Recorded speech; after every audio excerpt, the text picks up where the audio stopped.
Tonight, the lanterns are waiting. Soft light, barely moving, flickering against the grain of the old wooden beams. A light that's not here to guide, ... only to remember. Beyond the walls, the wind has no hurry. Touches the rice fields without sound, slides past the corners of forgotten homes, settles into creases of old robes, worn thin from years of kneeling. Inside, the paper walls breathe gently, not with life, but with stillness. A stillness made from too many nights and too few voices. This is not a place for noise, not a time for story. It is a hush ... stitched from dust and distance. Somewhere, incense smolders in a cracked bowl, not new, not strong, just enough to curl like thought in the air, bitter, sweet, remembered. She doesn't speak. She never does. Her feet are bare tonight, soles calloused like bark. She moves across the tatami, not to do, but to be, to fold the fabric, to open the shutters, to pour the tea she will not drink. Somewhere behind her a bell echoes. One chime, or maybe none. In this house, time doesn't pass, it leans, and tonight it leans toward you. Where are you watching from? What time is it there? The night has already forgotten your name, so you may as well forget it too. Dim the lights. Let the walls around you fade. There's nothing left to see. Let your breath fall low in your chest. Let your shoulders remember gravity. Let your hands fall open.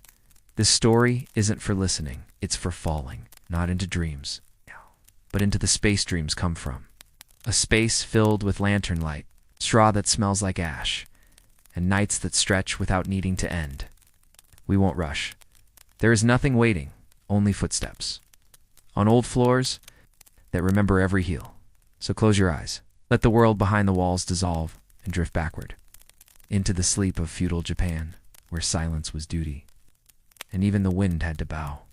In the small, uneven house by the footpath, her day had already begun long before the light had. There was no sun yet, only the hush of a sky beginning to turn, somewhere behind the hills. But she did not need a sky to know it was time. The mats beneath her knees were cold.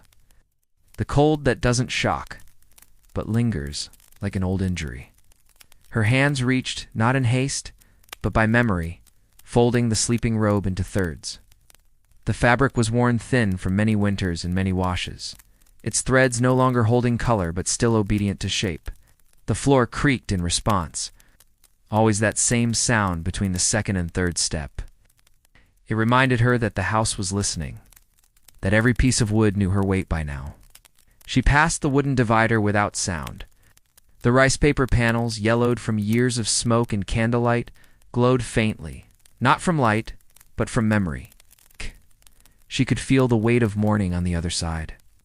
Her father would be stirring, perhaps clearing his throat, perhaps not yet fully awake, but beginning the ritual of silence that stretched until the midday sun. Her sandals were not beside the door. She had forgotten them the night before, or maybe they had moved. Sometimes they did that, especially in months like this one, where the air held too much rain and too little warmth. She slid the door open with both hands.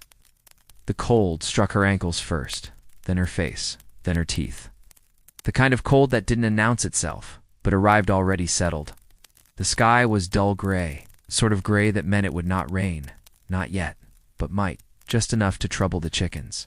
Outside, the path was slick with last night's water, not puddles, just a sheen, enough to make the steps cautious, enough to slow the day. She liked that, the way water humbled even the most hurried. The well stood still, its rope hanging like a spine. No creak, no echo, only the water, far beneath, holding secrets. She drew the bucket up slowly. The wood of the handle was smooth, polished by generations of hands before hers. Every pull felt like a whisper from someone else's morning. As the water neared the surface, she leaned forward. There, in the dark circle, her face blurred. Long, uncertain. It always startled her. Not because it was unfamiliar, but because it reminded her how little she had seen it. There were no mirrors here, only water, and water always told a quieter truth. She poured the first cup for the altar, not inside, not with ceremony. Just beneath the old camphor tree, where the air smelled of soil and something older than names. She didn't speak. No one did.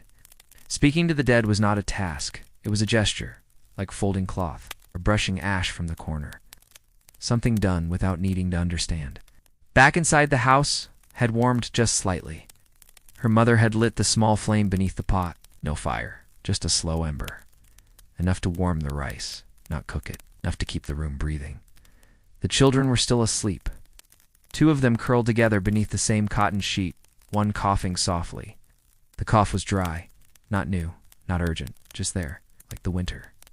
She wrapped the fish in salt. Her fingers worked fast now. A knew the dance. Not too tight, or it would rot. Not too loose, or it would spoil. The balance, like everything, was learned through failure. The roof above her creaked, not from wind, from settling. The roof had survived 5 heavy storms this year. 1 more, and the southern edge might fold. But for now, it held. As things always did, until they didn't. The rice bowl was smaller than yesterday. She had used more than usual the night before. Her youngest had cried in his sleep, and she had promised him something warm. A soft promise, one he wouldn't remember. But she did, and the bowl remembered too. As the sun finally touched the ridge behind the eastern trees, the shadows inside shifted. Long lines now stretched across the floor, dividing it like a map of nothing, of home. Her husband had already left. She had heard the gate rope being unfastened hours ago.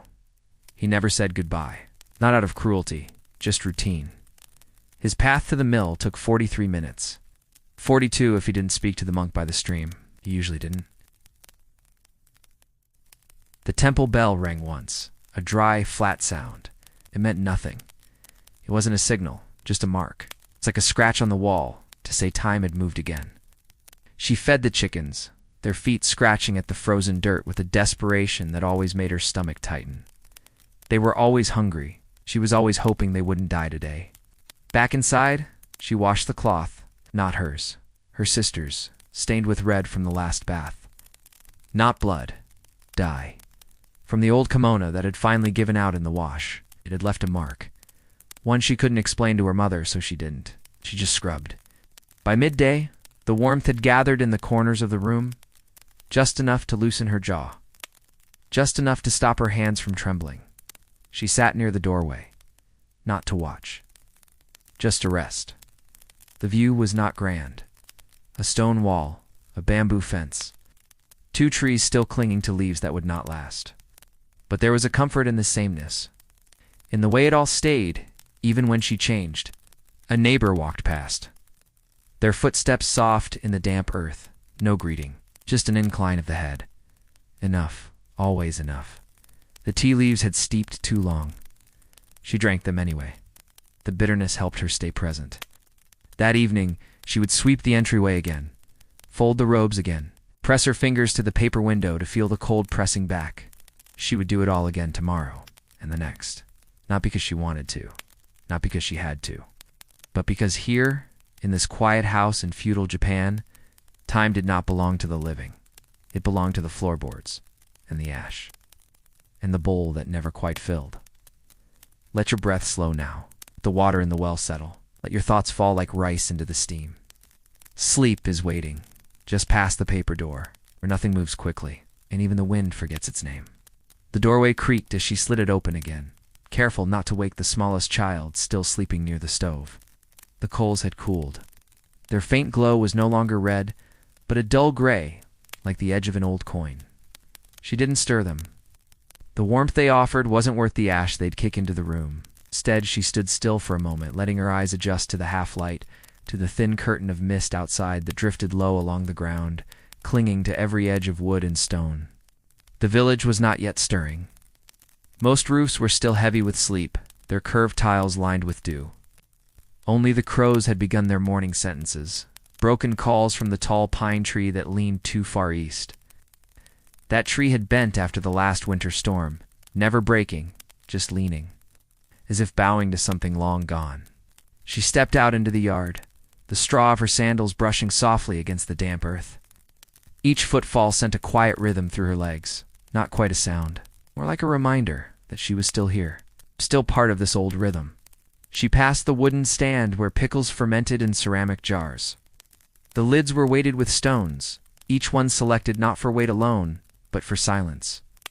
A loud stone could crack the jar. And silence, here, was a form of preservation.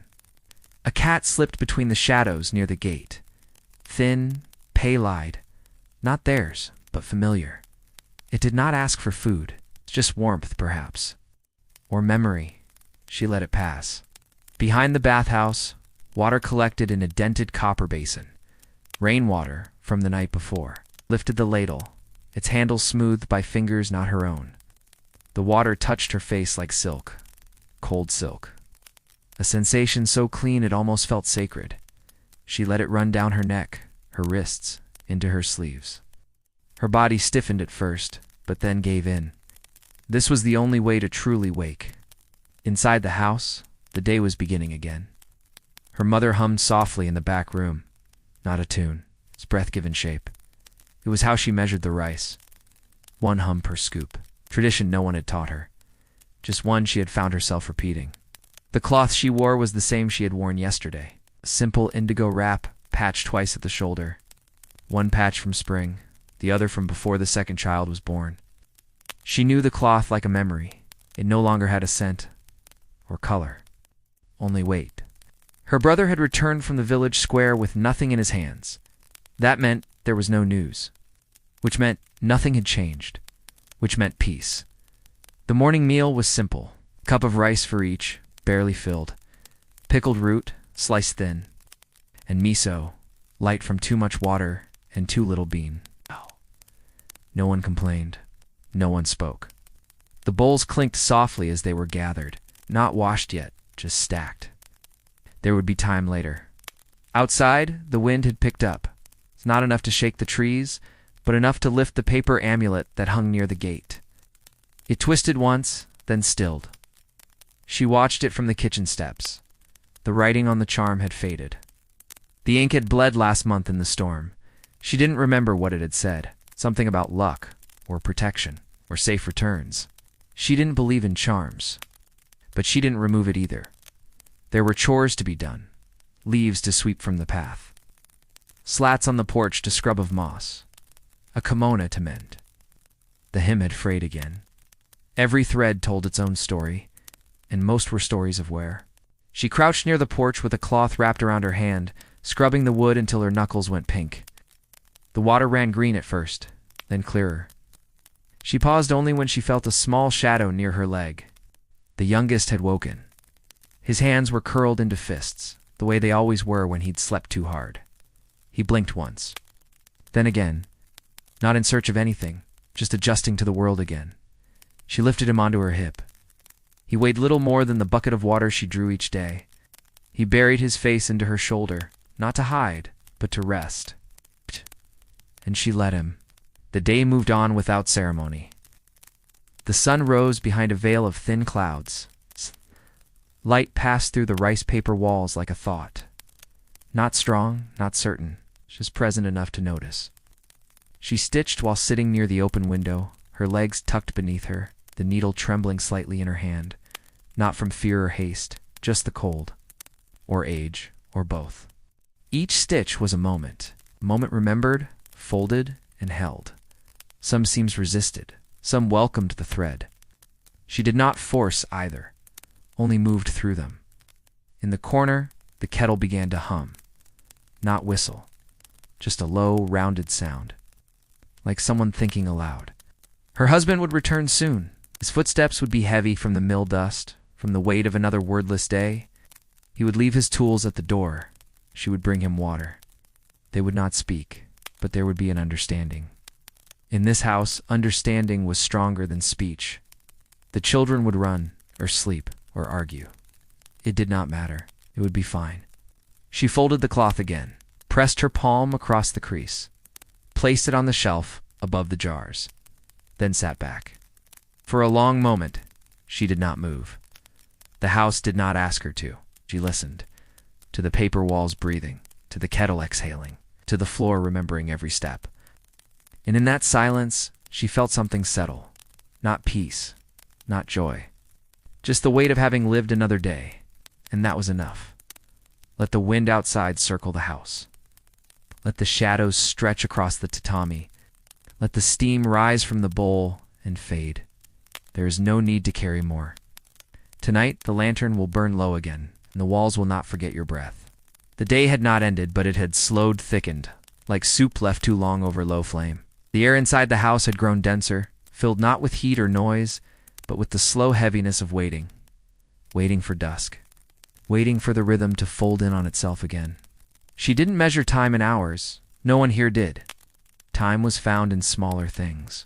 The way shadows crept along the wall. The smell of soy when it reached the boil. The sound of crows retreating toward their nests across the valley. A bowl needed mending, not broken, just chipped. Its edge worn sharp where it had once been dropped. She cradled it in her lap, smoothing a strip of rice, paste along the fracture. The paste was thick today. The cold had made it slow to stir. She didn't mind, made her hands feel useful. Outside the door, the light had turned soft and gray, that in-between hour when nothing had to be done, yet everything still waited. She let the bowl rest on the windowsill, hoping the paste would dry straight. If it didn't, it would hold anyway. Most things did. The eldest child came in quietly, his feet coated in dust, his nose pink from the wind. He didn't look at her, just removed his shoes, placed them side by the door, and stepped across the threshold like it was an old memory. He didn't need a greeting. He had made it home. That was enough. The oil lamp was already prepared, its wick trimmed, the reservoir half full. She touched it gently, her fingers checking the shape of the glass. Still intact, still good. When she lit it, the flame caught like a sigh.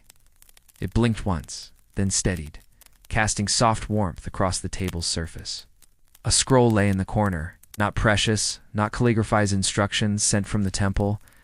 Rations would change this month, taxes would rise again. There were new rules for storing grain. She did not need to read it aloud. The others would learn it, as she did through repetition and consequence. The rain had not come, but the sky still ached with the weight of it. She opened the back door just slightly, letting the scent of wet bark drift into the room. The scent reminded her of a year when the roof had nearly caved in. Her father had mended it with nothing but rope and hope, and the whole family had slept in the corner, just in case. They hadn't spoken about it since, but she could still hear the drip that had kept them awake those nights. She moved toward the fire pit, though no flame burned. She simply sat beside it, adjusting the stones, shifting a piece of charred wood, as if preparing for warmth. There was comfort in the routine even, when the fire itself had not yet returned. The youngest girl stirred from her nap, her hair sticking to her cheek, her kimono twisted around her legs. She didn't cry, just blinked up at the ceiling, as though trying to recall the dream she had lost. The house was quiet enough to let her remember in peace. Dinner was modest. A bowl of barley-thinned miso, a single turnip sliced so fine it was nearly transparent. She arranged the bowls in silence, setting each in its place with both hands. Not out of formality, but out of memory. Her mother had done it that way. The children ate slowly, chewing with the same rhythm the house had always known.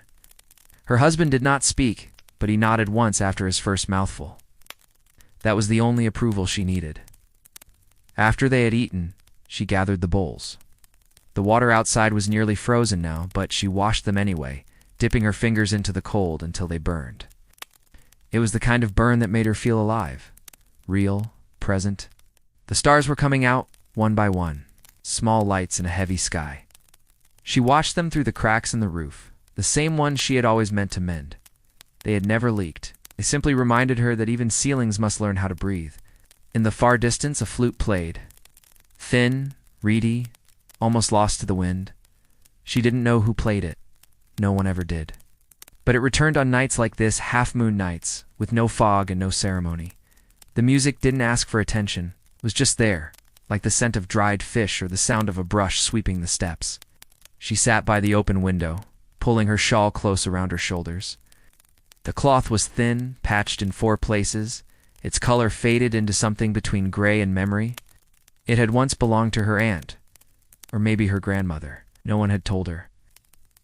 The house settled around her. Wood groaned gently. The walls flexed with the night air.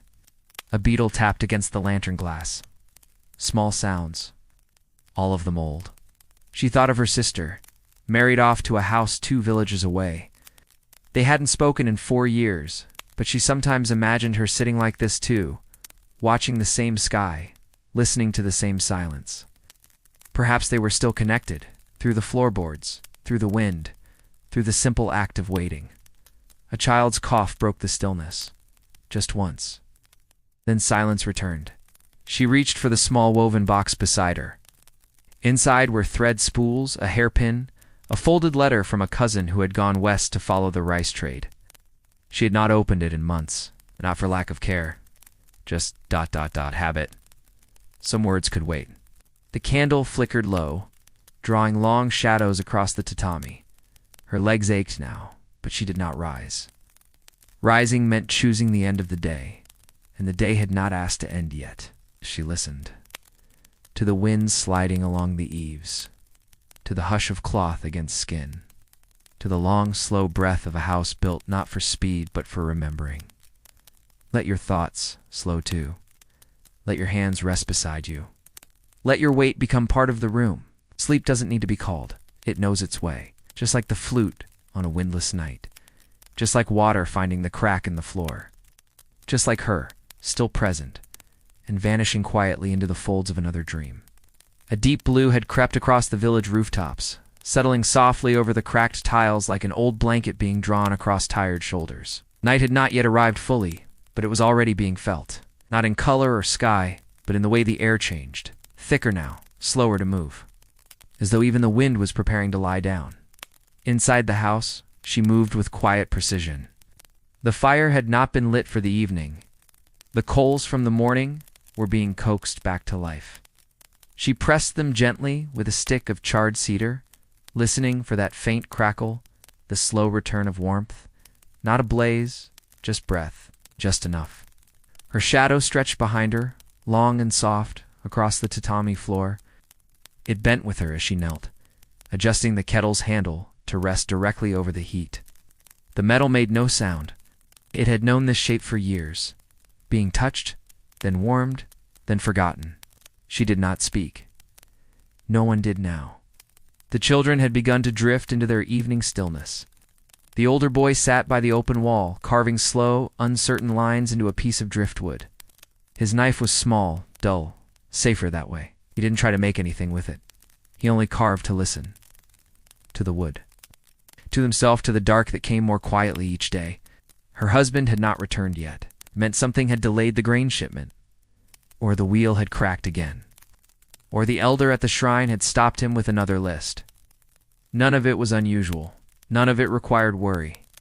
Worry was a luxury for louder lives. She moved to the doorway and stood in silence, watching the lanterns begin to light across the homes scattered along the ridge, not all at once, one by one, as if remembering, each flame marking a story that would not be told aloud. It's a kind of story that lived in blankets and bowls, not scrolls.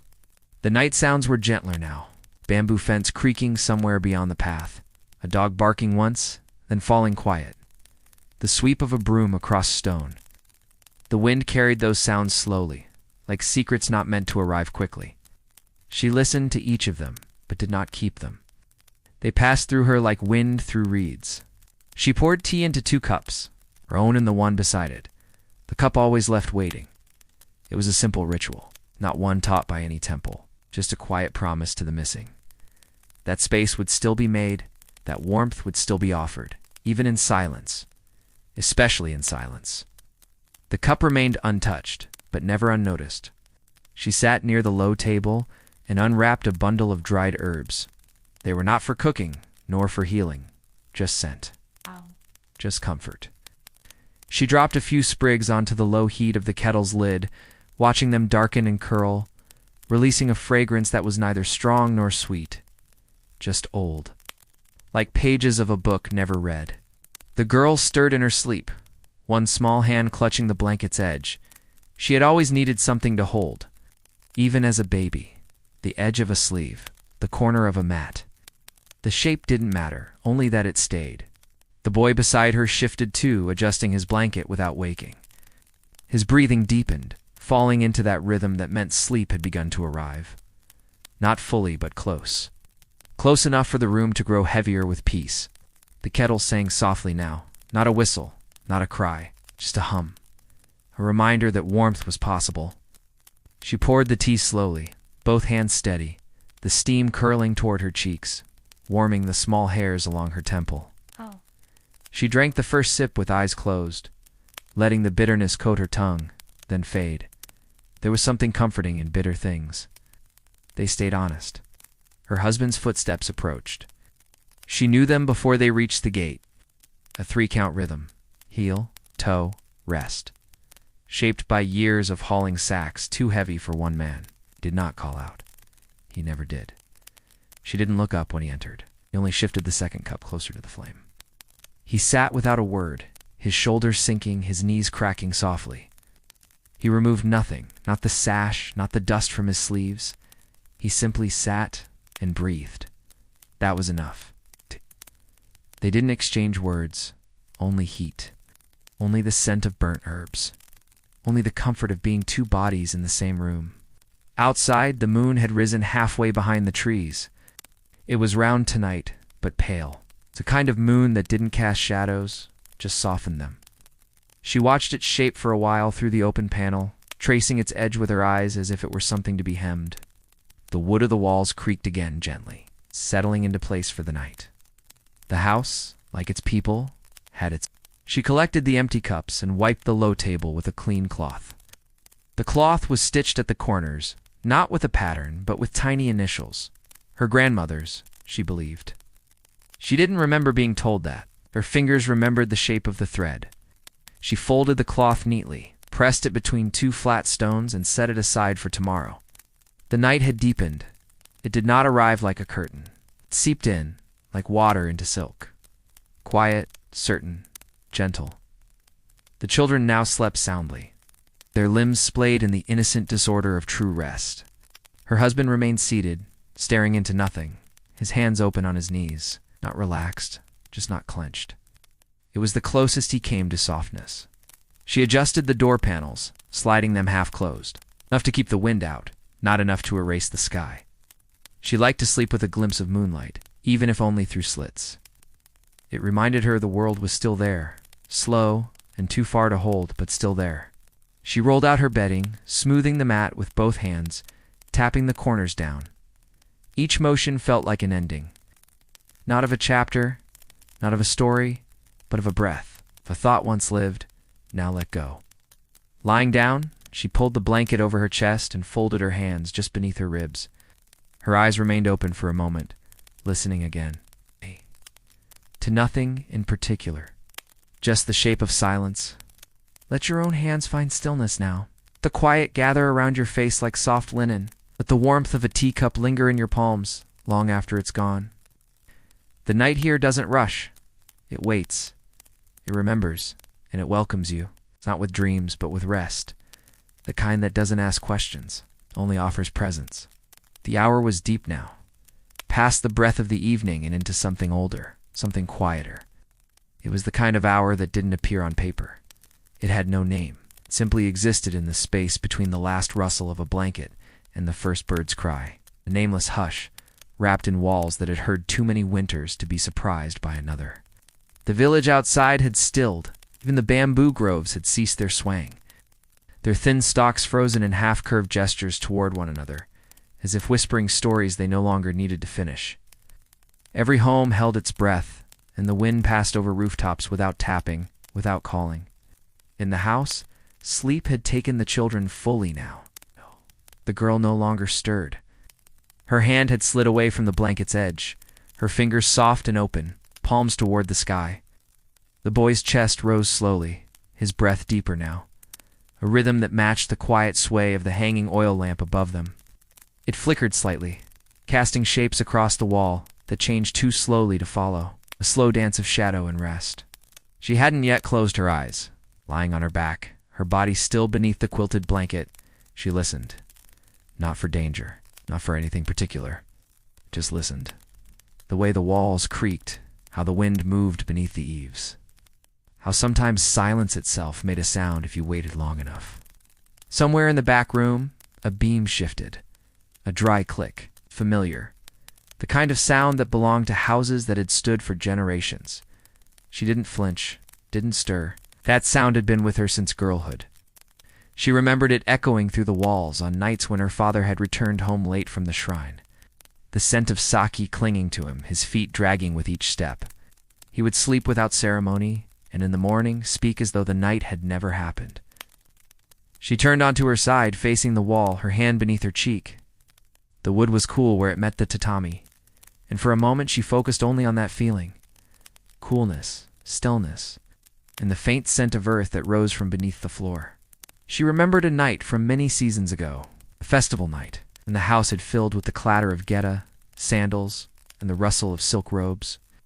Lanterns had hung from the porch, their glow painting everyone's faces gold. She'd been younger then, quiet even in joy. She hadn't danced. She had sat near the gate watching her sister move like a bird among the neighbors, her laughter easy and full of air. That sister had left 2 winters later, married into a merchant family in a coastal village they never visited. She had sent 2 letters, no more. The second one still sat folded inside a grain jar, unread for years now.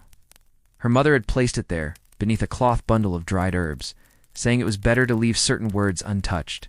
She blinked slowly, letting the memory fall away, like rice slipping through a loose weave basket. Behind her, her husband shifted. Just once, the floor creaked beneath him, followed by a soft exhale. He was asleep. She could tell by the way his breath had changed. Deeper, slower, the kind that meant no dreams were needed tonight. He rarely dreamed anymore. Not that he said so, but she could feel it in the way he moved. Dreams required softness. He had given that up long ago, perhaps without realizing. A moth danced near the oil lamp. Its wings made no sound, only flutters of shadow against the paper wall. She watched it circle, then disappear beyond the beam. Would find a place to rest, hidden until morning. She turned again, this time onto her back, letting her hand settle over her stomach. The blanket shifted slightly with her, the fabric soft with age. It had been patched twice. The blue dye faded into something between dusk and sky. Mother had sewn it during a harvest season long gone. A corner still held the faint scent of lavender, dried, pressed, forgotten, but not erased. Her thoughts began to slow. Not empty, but soft, like mist curling around a lantern. Not leaving, just changing shape. The village would begin again soon. She would wake to the same weight of water in the well, the same ache in her knees as she knelt to lift the lid from the rice jar, the same chickens pecking at the same stones. It would not change. And that, in itself, was comfort. Routine wasn't a burden here. It was a kind of prayer, a whispered promise between each act. I am still here. I am still doing this. I still remember how. Her breath deepened. Outside, the moon dipped behind the hillside. Darkness thickened across the wooden floor.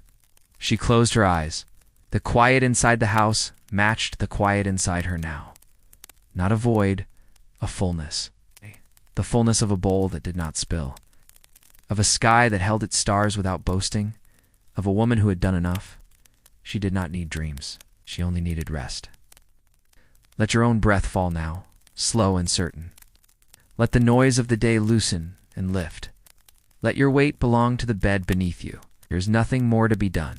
Not tonight. Not here. Only sleep remains. And the soft sound of a house that remembers everything. The hour had turned once more, folding into the deepest part of the night, where the world moved beneath blankets and breath. It was the hour when even time seemed to sleep, no longer measured in chimes or footsteps, but in the quiet settling of things that no longer needed attention.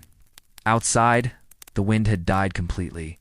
The branches no longer stirred, the bamboo no longer tapped. Earth itself had gone still, as if bowing to the dark.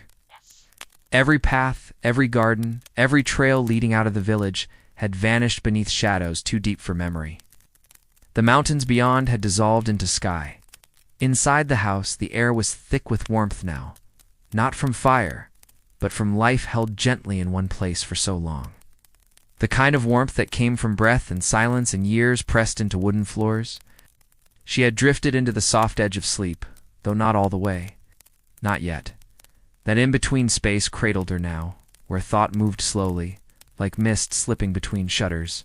Her hand half curled against her blanket, twitched slightly. Not from discomfort, but from some far-off dream trying to reach her. She did not follow it. Instead, she sank deeper into the tatami, into the quiet, into the fabric of the house itself. The lamp had burned low, its wick bent inward, the oil nearly gone. What little light it cast now trembled, like the breath of someone about to sleep, but not quite ready. Shadows moved across the beams above her, long and soft and without urgency. From across the room came the slow, rhythmic creak of the old doorframe, not moved by hands, not moved by wind, simply settling under its own weight. That sound was as much a part of the night as sleep itself. It had spoken to her every evening of her life, even before she understood what it meant. A language of slow collapse, of endurance. The children did not stir. Their small bodies had given fully to rest, tangled in their own quiet worlds. One of them had pulled the blanket high over their chin. The other had kicked it halfway off, one leg bare to the night air. She would adjust it later or not. Children were like rivers, changing course in the dark without ever waking. Her husband's shape lay still beneath his own cover, one arm across his chest, the other beneath his head. He made no sound in sleep, no murmurs, no sudden movements. Only the steady rise and fall of a man who had worked his body past thought. She listened to that rhythm now, finding her own breath in it, matching it, letting it carry her further down into the dark. The world outside the house, the markets, the village square, the mountain road, no longer existed. Not in this hour. They would return with the sun, with the clatter of sandals, with the sweeping of porches and the rustle of drying cloth. But now they were gone, wiped clean by night. She dreamed lightly as one might breathe. Small images came to her. The edge of a bowl, the sound of straw rustling underfoot, the feeling of rain soaking into sleeves. Not stories, just fragments. Memories reshaped by stillness. They didn't ask anything of her. They only passed by. Somewhere in the distance, a bird called. A single, slow note. Not urgent, not even clear. It might have been a dream. Or it might have been the first warning of dawn. Either way, it was too far to matter. She did not move. The dream shifted. Now she was walking along a path that ran beside the stream, one foot in front of the other, sandals heavy with dampness. The reeds along the edge whispered, brushing against her legs like ribbon. She wasn't alone.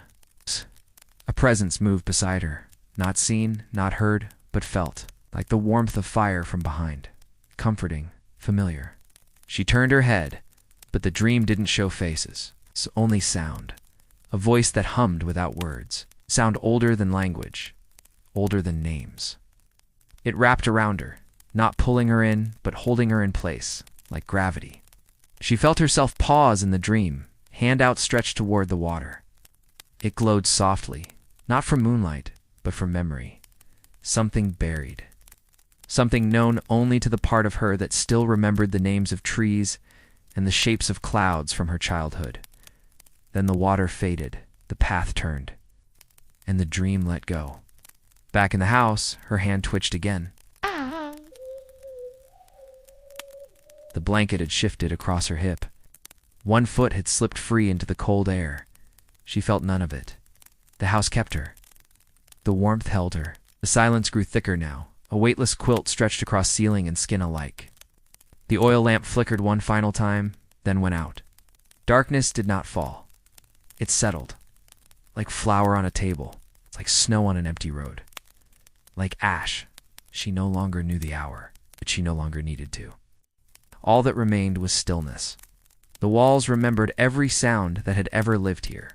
The cries of children born, the footsteps of elders lost, the laughter that once echoed near the stove, and the silence that came after. The house held it all, without burden, without question. She was part of it now. Her breath, her sleep, her weight folded into the timbers and grain of the floor. She had asked for nothing.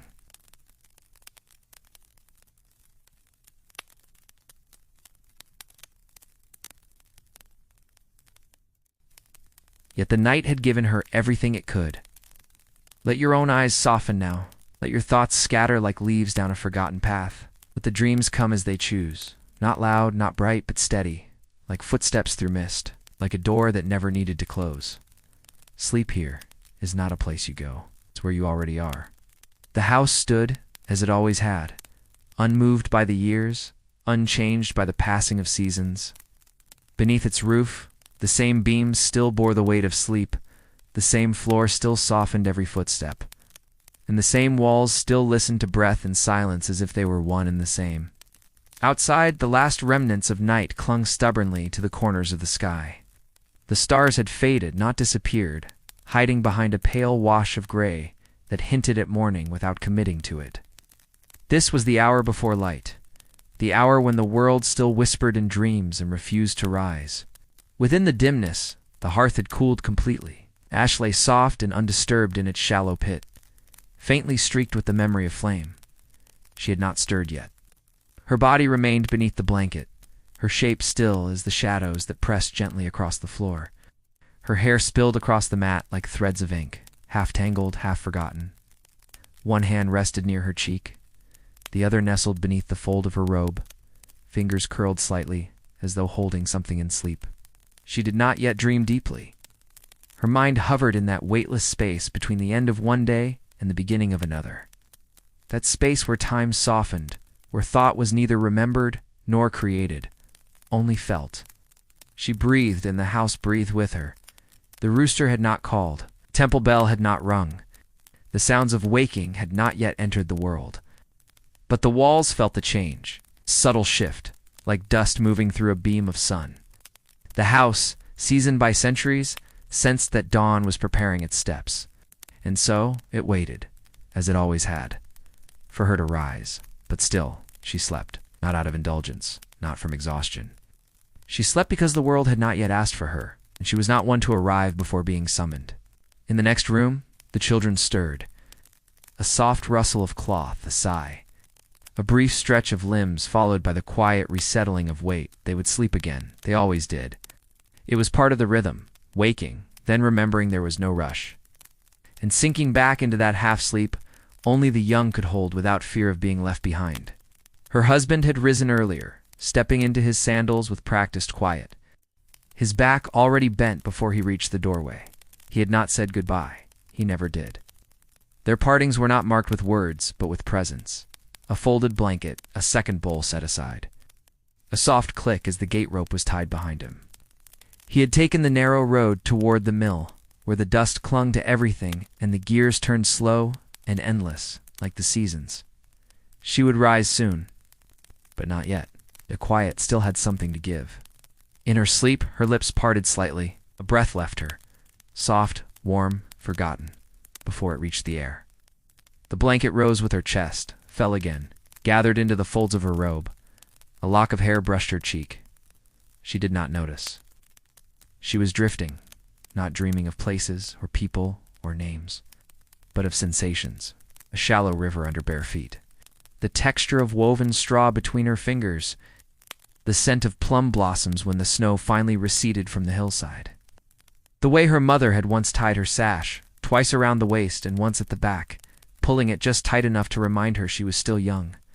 These memories did not arrive in pictures or voices. They came as presence, as feeling, as knowing. The house kept them too. It had watched her walk barefoot across its mats. Since she could barely hold a cup, it had heard her laugh.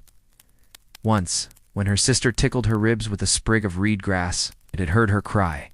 Not loudly, never loudly. When the midwife whispered the words she already knew, the walls did not speak. But they remembered, and in her sleep she knew it. Knew she did not carry her memories alone. Knew that somewhere in the grain of the wood her life had taken root. Beyond the door, the first wind of morning touched the tops of the trees. It did not shake them, only brushed their leaves, softly, as if greeting them with reverence. A bamboo chime stirred near the neighbor's porch, its hollow echo rolling once, then resting again. She opened her eyes, slowly. The ceiling above was pale now, the color of linen left too long in the sun. The lantern beside her had gone dark, its wick now cooled and still. She did not move to relight it. Instead, she lay there for another breath, then another, letting the world arrive around her. The rustling of birds in the tree behind the bathhouse, the scrape of a cartwheel far down the road, the steady tick of water dripping into the wash basin outside. The day was beginning, but she had not yet joined it. She sat up with care, not stiffness. Her robe shifted around her knees, falling into place as though it had been waiting too. The room was quiet but no longer silent, the kind of quiet that asked nothing, just offered space. She reached for the hairpin beside her bedroll, the simple one, carved from pine, its edges smoothed by use. She pulled her hair back, twisted, pinned, and held it still. She did not check her reflection. There was no mirror here. Only the polished lid of a jar, only the surface of water. She smoothed her robe once more, pressed her palms into her thighs, and stood. Her feet met the mat with soft certainty. Another day, another slow unfolding. Let your breath match hers now. Your limbs remember their own rhythm. Let the morning enter, not like a sound, but like a shadow, pulled gently aside. There is no need to hurry. Not here, not in this house. Not in this life that is made entirely of small things. The day will come, and so will you. The floor was cool beneath her feet, not sharp or punishing, just honest. The kind of cool that reminded her she had risen, that the day had begun, and it would ask things of her soon. But not yet. Not in this breath, not in this quiet moment, when the world still felt half-dreamed. She moved through the room without lighting the lamp. Her hands knew the shape of things. The slight rise in the tatami where the seams met. The wooden beam she always avoided with her shoulder. The woven basket near the corner, still holding yesterday's thread. The house was not something she walked through. It was something she wore, something she knew the way you know your own body. By touch, by memory, by silence. She slid the door open and stepped onto the wooden ingawa. The outside air met her face gently, like an old friend who knew not to speak too quickly. There was moisture in it. Not rain, not yet. Just the soft heaviness of early morning, where the sky feels close and the clouds are still deciding. From where she stood, the garden looked unchanged. Stone lanterns mossy and still, the stepping stones slightly askew from the rain 2 days ago. A bamboo ladle rested crooked atop the basin, half filled with leaf-dappled water. A trail of ants crossed the lip of the stone. She watched them for a moment, her breath shallow, her presence quiet enough not to disturb them. She knelt, dipping her fingers into the basin. The water was cold, colder than yesterday, and clung to her skin in a way that felt ceremonial. She did not flinch. She cupped a palmful and brought it to her face, letting it fall just before it reached her brow. Again, then again, not as a chore, not as a habit, as something older. A moment to enter herself. From behind the trees came the call of a lone bird, slow, echoing, without company. It made her pause. The sound held something hollow, something that didn't belong to the light. It reminded her of the stories her grandmother used to whisper, about spirits who stayed behind, caught between dreams and dawn, waiting for names they'd long forgotten. She hadn't believed them, but she'd remembered. Back inside, she wrapped her robe tighter, tying the sash low across her waist. It was the sash with the faded embroidery, cranes stitched in white, their wings now ghost-like against the indigo cloth. Her mother had sewn them when she was small, back when she still believed her daughter might be sent to a larger house, a better match, a different life. But she hadn't, and the cranes had stayed. The fire pit in the center of the room still held yesterday's ash, layered like soft gray snow. She didn't clean it, not yet. Instead, she began to lay the kindling. Thin branches, brittle from the sun, gathered weeks ago and wrapped in rice straw. She placed them carefully, not for efficiency, but for balance. Fire did not like to be rushed. She struck the flint against the edge of a stone, the sound sharp in the morning stillness. The first spark missed. The second caught. A thin thread of smoke rose into the air, curling once before fading. She blew gently, her lips barely parting, her breath slow and even. The kind of breath she had once used to soothe her sister after a fever. The kind that asked nothing but presence. Flame bloomed, soft at first, then steady. The warmth didn't reach her skin yet, but it promised to. She sat beside it, cross-legged, palms resting on her knees, her eyes closed, not in prayer, not in rest, just to feel the warmth arrive. The children would wake soon, eldest first, quiet and alert, slipping from his blanket like a cat. Then the girl, slower, tangled in dreams and soft complaints. The youngest would cry out, not in fear, but in demand. In certainty that the world would meet him the moment he opened his eyes. She would answer them all. With water, with rice, with quiet but not yet. Let them sleep a little longer. Let the house hold this stillness a little more. A soft knock echoed from the gate. 3 beats, familiar, purposeful. She stood, brushing ash from her knees, and made her way to the door. She didn't ask who it was. She didn't need to. The rhythm of the knock had told her everything. Outside stood the boy from the temple. Older now than she remembered, his robe too long for his frame, his hands clutching a basket lined with mulberry leaves. Inside, she knew, were the offerings. Rice, flour, herbs, dried sea root. The temple always shared their surplus when the season turned. She bowed low, her hands folded over her stomach. He did the same, his head down, eyes never meeting hers. That was the way here, to offer without seeing, to give without pride. She accepted the basket and thanked him with no words. Only a nod, only stillness. He left as quiet. She carried the basket back inside, placed it near the hearth, and uncovered the top. The scent was sharp, sea salt, bitter greens, and something sweet beneath it all, like dried plum. She would sort it later. For now, it could rest. Like everything else, the house was beginning to shift. The children's voices, still slurred by sleep, echoed from the back room. One laughed, one argued, one called for her, soft but sure. She smiled not with her mouth, but with the tilt of her head, the slow way she stood. The day had begun, not with noise, not with rush, but with the weightless return of breath. She stepped into the back room, her presence enough to calm them. The sun slipped through the window at last, turning the dust in the air to gold. Let your own breath rise now like steam from a quiet bowl. Let your thoughts stretch, not to action but to being. There is no task waiting for you here. Only the soft rhythm of presence. Only the quiet that knows your name. You're in the house now, and it remembers. The sun had risen slowly, filtering through the paper walls with a diffused, almost hesitant glow. It did not burst into the room, did not claim space with brilliance or heat. Instead, it arrived as a whisper. Light that had walked a long way to get here, softened by the clouds, mellowed by the chill. She stood in the kitchen now, her sleeves pushed up just enough to wet her hands. The basin was filled with water from the well, still cold from the night.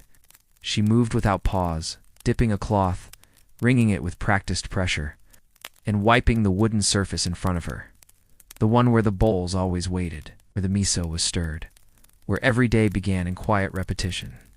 The wood was stained from years of use, from steam and soy and salt. She didn't scrub too hard. The stains were not flaws. They were reminders. The way shadows cling to the corners of a memory, not needing to be erased, only respected. A bird sang outside the window, not loud, not insistent. Just a single rising note followed by silence, as if it had spoken its piece and was now satisfied to wait. She paused, hand hovering above the basin, and let the sound pass through her. Behind her, the children had begun their morning shuffle, the sound of fabric being adjusted. Sandals being found, water being sipped. They didn't need direction. Their mornings moved like her own, shaped by habit, bound by the soft thread of routine that ran through every corner of this house. The youngest toddled into the room, his hair tousled and sleep still heavy in his eyes. He carried a blanket in one hand, dragging it behind him like something half-remembered from a dream. He climbed onto the low bench without speaking, curling up like a cat in a warm pocket of sun. She didn't speak either. She'll let him be. The fire in the hearth crackled, low and consistent. She added another branch to it, carefully, letting it catch without forcing. Flames like to be coaxed, not commanded. They responded to patience, to presence. She measured rice with her hands. Not by sight, not by cups, but by feeling the weight of it. A day's portion had its own memory. Her palms remembered what it should feel like. The grains were cool and smooth, each one tiny and alive in its own way. She rinsed them slowly, watching the water cloud into a pale milkiness before pouring it away. The pot was placed over the flame, its lid resting slightly askew to let the steam rise. The scent of raw rice filled the room, soft, damp, clean. It was not food yet, but it promised to be. That was enough. She stepped outside while the rice cooked. The sun had climbed above the trees now, its warmth threading through the chill, reaching down into the earth. The chickens had begun to scratch near the fence, their claws scraping rhythmically at the soil. One clucked in irritation or satisfaction, it was hard to tell. Chickens lived by their own logic. She tossed them the outer leaves of the cabbage she had cleaned yesterday. They gathered without ceremony, pecking and tugging, their movements sharp and purposeful. There was something grounding in watching them, something simple. Hunger answered. Movement explained. She turned back to the house, wiping her hands on the cloth tied at her hip. The steam from the pot had begun to spread into the hallway now, curling into the walls, softening the air. She could smell the start of it, that warm, almost invisible scent of rice surrendering to heat. Her daughter was now awake, sitting beside her brother on the bench. They did not speak to each other. They watched the steam, or perhaps listened to the wood shift in the fire. Their presence filled the room more fully than any conversation would have. She ladled miso into a small pot, stirring it with a wooden spoon that had belonged to her mother. The spoon had darkened over time, its edges softened into curves. A small crack ran along the handle, not deep enough to break it, just enough to remember. She stirred slowly, letting the paste dissolve, letting the broth find its voice. When the food was ready, she didn't call them.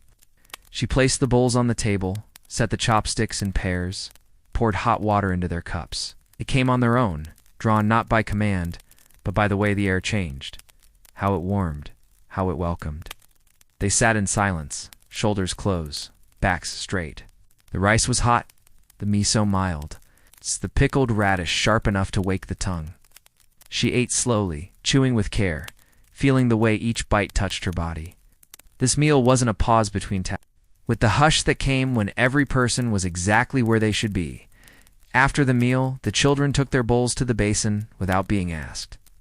She followed, rinsing them one by one, the water no longer cold, but warmed by the fire. Outside, the wind moved through the tall grass, bending it just slightly. Nothing dramatic. Just enough to remind her that the world still moved even here. She returned to her stool by the door, pulled the mending basket into her lap, and began to sew. A hole in the sleeve of her son's robe, a frayed edge in the cloth they used to cover the rice. Stitch was small, intentional. She didn't hurry. The needle passed through the fabric with ease, guided by fingers that had done this work thousands of times before. From the corner of the room, her daughter began to hum, a tune without words, without beginning or end. It drifted through the room. Like smoke, she smiled not outwardly, but inwardly, where it counted more, and the house smiled with her. Let your shoulders drop now. Let the air fill your lungs, like warm tea fills a cup. Let your eyes rest on the shapes around you. Even if they are only shadows, there's no ending here. Only continuation, only the steady hum of life being lived softly and slowly. The morning had taken hold now. Yet the house remained suspended in that rare kind of stillness, not the silence of sleep, nor the emptiness of waiting, but the deep hush of things being just as they should be. No words filled the air. No chores were shouted across the yard. Everything moved, yet nothing disturbed. She sat on the threshold, where inside and outside met without division. Her mending still rested in her lap, a strip of torn cloth once used to wrap a bundle of dried herbs. The tear was not wide. Would not take long, but she had not yet sewn it. The needle lay beside her, untouched. Her fingers toyed with the edge of the fabric. As her eyes followed the shifting patterns of light across the ground, sunlight crept across the yard slowly, slanting between the planks of the fence, falling unevenly across the packed dirt, warming the stones by the gate. The chickens had disappeared behind the bathhouse now, content with their breakfast, and the wind had returned in small movements, brushing the grasses in one direction, then another, like a child unsure which way to lean. The air smelled faintly, of cedar and hot stone. Somewhere in the village, someone had begun to boil soy. The scent traveled lightly, no heavier than a memory. She took up the needle at last, threading it without needing to look. Her eyes remained on the yard, but her Fingers found the hole easily, guiding the thread through it with the same tenderness she used to tie her daughter's robe. Each stitch was small and slow, not hurried, not decorative, just enough to make the cloth whole again. That was enough. Her daughter had gone to feed the goats with her brother.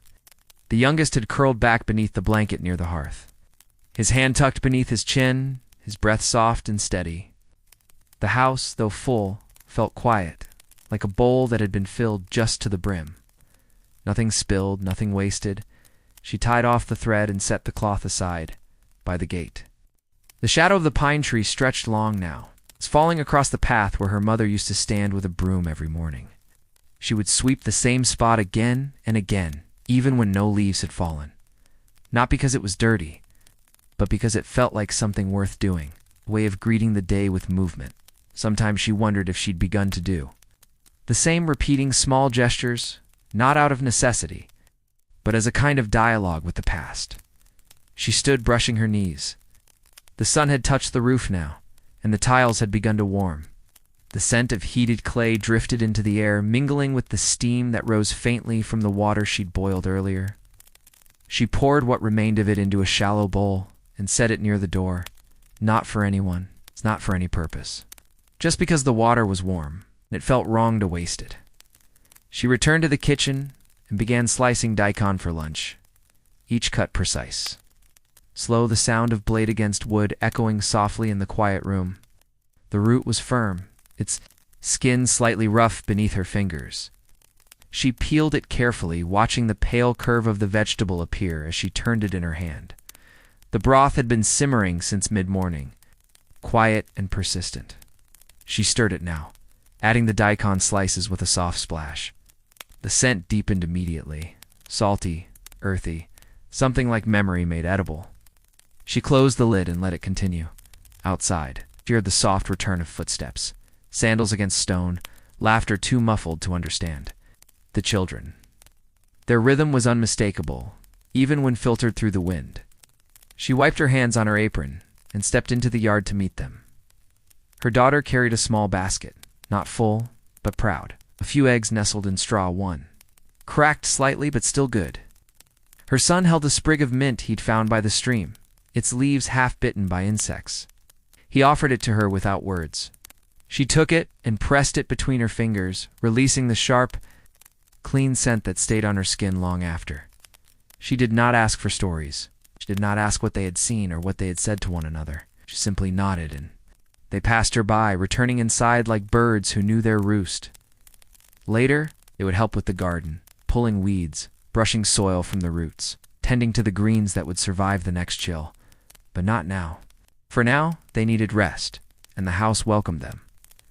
She remained outside a little longer, letting the sun touch her back, feeling the way the warmth seeped into the cloth of her robe, into the skin beneath, into the shape of her shoulders. There was no sound beyond the chirp of a sparrow and the crack of bamboo from somewhere far up the road. In the distance, the bell from the village shrine rang once. Not loud, not summoning, just a mark, a hand tapping the shoulder of time. To let it know it was still passing, she turned toward the house and stepped inside. The broth was nearly done.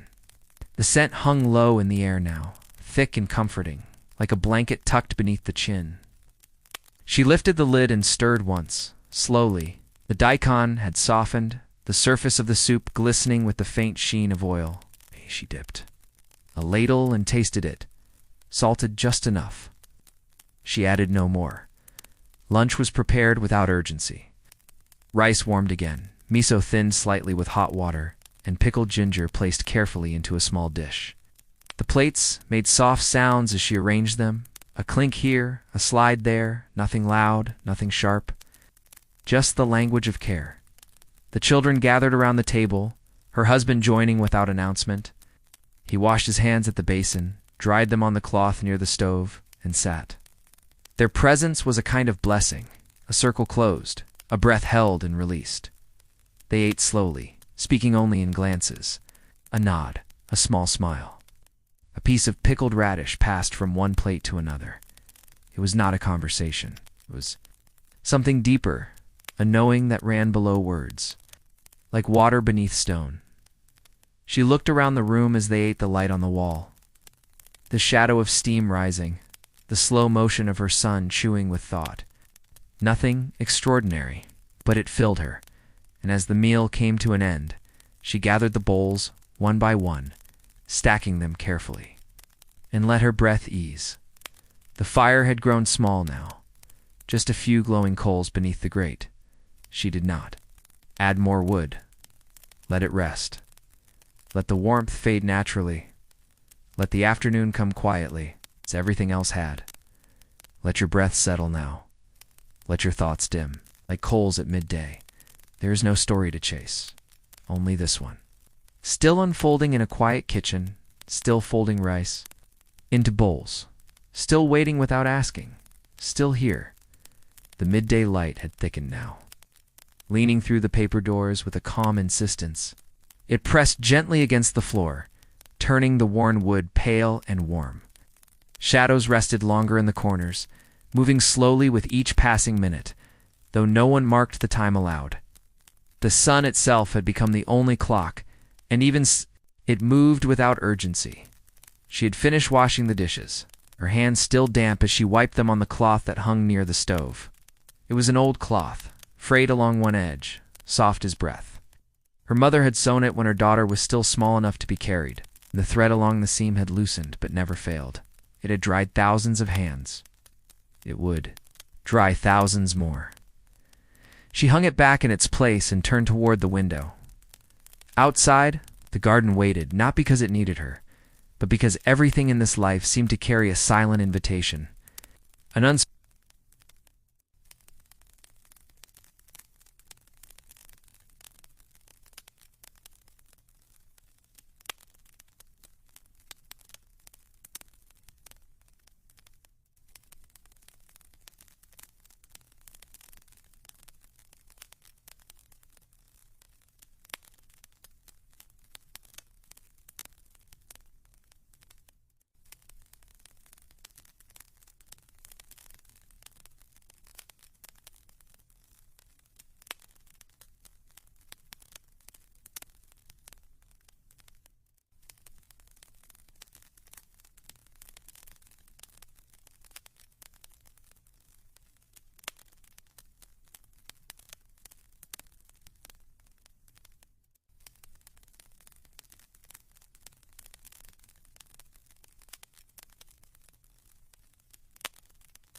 The sky had opened into a soft blue, not bright, but dusty, the kind of sky that made everything beneath it seem older, slower, more certain.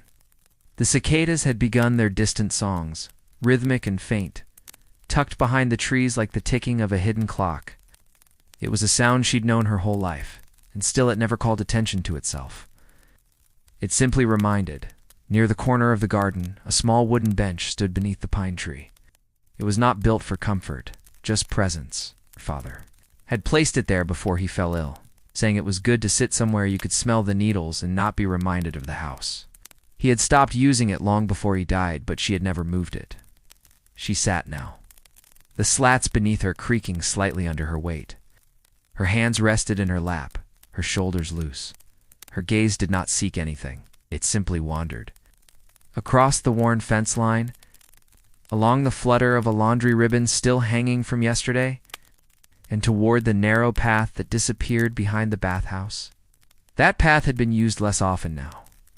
Once her sister would come through it, skirts gathered, eyes wide with news or complaints or half-whispered gossip from the well. That had stopped long ago. Later, the neighbor girl used to run through it barefoot, shouting about birds and beetles.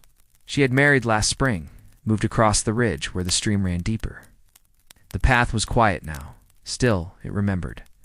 Paths always remembered the feet that shaped them. Her husband passed through the yard then, carrying a bundle of firewood tied at the ends with thin rope. His walk was slow but steady. His hands, cracked and darkened by years of labor, gripped the bundle without complaint. He met her eyes only briefly enough to acknowledge her, then moved toward the shed. She watched him go the way his shadow moved beside him, long and soft, like an old companion that had grown tired of speaking. She remained on the bench a while longer. Somewhere nearby, water trickled. The stream hadn't dried yet. It was shallow this time of year, more stone than flow, but it moved. And that was enough. Inside the house, the children had grown quiet. The youngest napped again, a blanket tucked under his chin.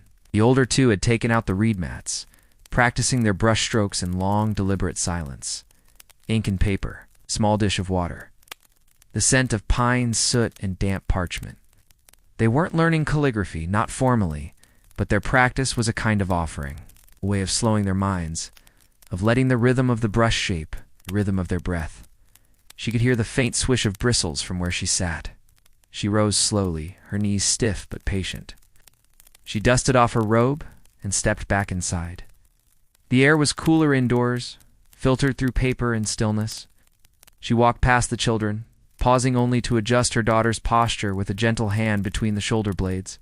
The girl didn't look up, only exhaled, letting her spine stretch longer, her hand steady again. She returned to the kitchen and lifted the pot from the stove. The broth inside had cooled, a layer of steam barely clinging to the lid. She poured the rest into a clay jar for later, wiping the rim with the edge of her sleeve. The rest of the afternoon stretched ahead without shape. No events waited. No guests would arrive.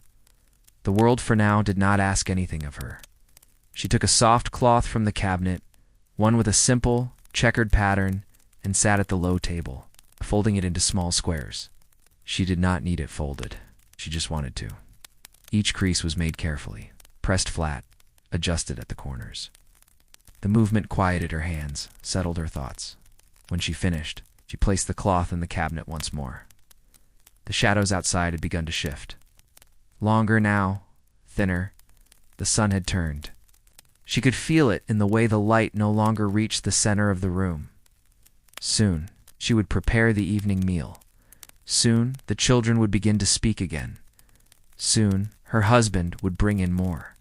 Wood and they would sit together, facing the wall, listening to the house breathe. But not yet. Let this hour remain open. Let the weight of the day ease without falling. Let the soft sound of reed, brushes, and the faint scent of miso be enough. Let your thoughts, to find stillness, let them soften. Let them rest in the shape of a folded cloth in the space between two blinks, in the quiet that asks nothing. You are not behind. You are not ahead. You are right here, and everything is holding. The day had begun its slow descent, pulling the color from the sky as if it were being steeped in soft water. The brightness of noon had faded, not into darkness, but into something gentler, a mellow amber hue that rested on the edges of things. The fence, the garden stones, the folds of her robe. Everything seemed to be soaking in the light, not reflecting it. She moved through the house quietly, brushing her fingers along the top of the cabinet where dust always settled first. Not. To clean, she had done that already, but just to feel the texture. It grounded her.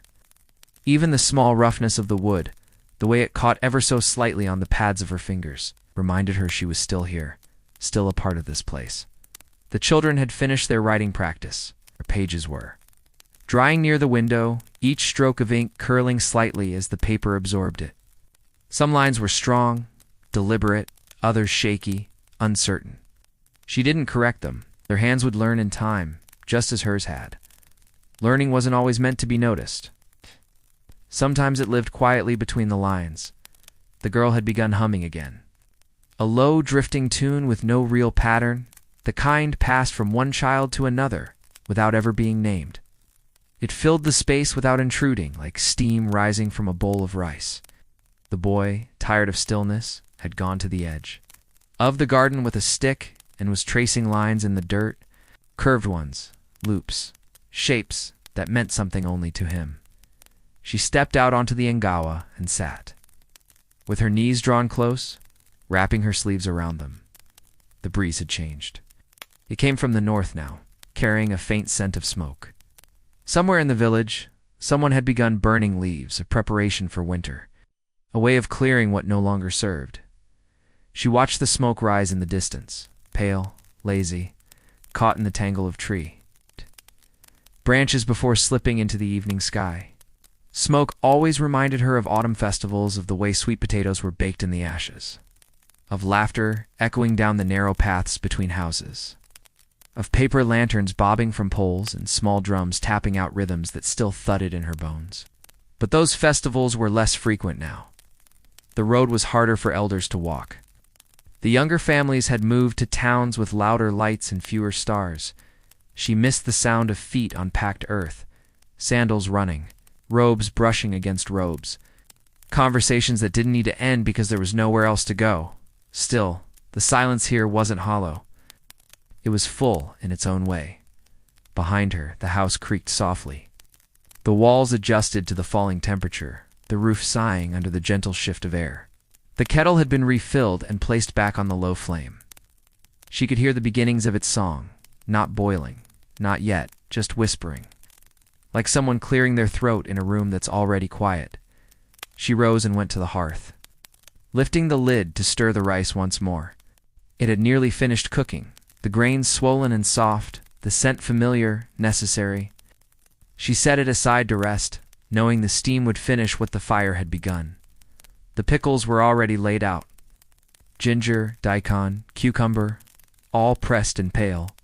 Each one offered a different kind of sharpness, a brightness to balance the softness of the rice. A few slices of dried fish soaked in warm broth, slowly unfolding their salt into something gentler. She heard footsteps then. Her husband had returned. From the shed, his sleeves rolled up, his hands darkened with ash and soil. He said nothing, as he always did, but she could tell from the way he walked that the afternoon had been hard on his back. The wood had been damp. He would need to cut it again tomorrow, let it dry under the awning. She poured him tea before he even sat down. The cup was placed gently on the floor beside him. He bowed slightly and she responded with the same. It didn't need more. The children came soon after, drawn by the scent of food, by the rhythm of bowls being set down. Each child took their place without being told. The youngest blinked sleepily as he was lifted to his seat, his cheeks still warm from the nap, his voice no louder than a sigh. They ate slowly, no one rushed. Even hunger knew better than to disturb. The balance of this house, chopsticks moved with quiet certainty. A small splash of miso, the crunch of pickled radish. The warm steam rising from each bowl, like breath given form. The sun touched the edge of the horizon as they ate, and the sky shifted once more from amber to rose to a pale shade of violet that barely clung to the rooftops.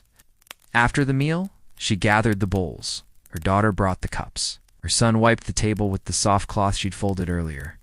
Even the youngest helped, placing his chopsticks carefully back into their box with a seriousness that made her chest ache, that small ache that came when a child mimicked an adult without yet knowing why. The water for washing had cooled, but she didn't mind. Her hands welcomed it, gave her something to feel, something to finish. The kitchen darkened as she worked. Only the lantern remained lit, flickering in the corner, its wick low and steady. She dried her hands and stepped outside one last time. The stars had returned.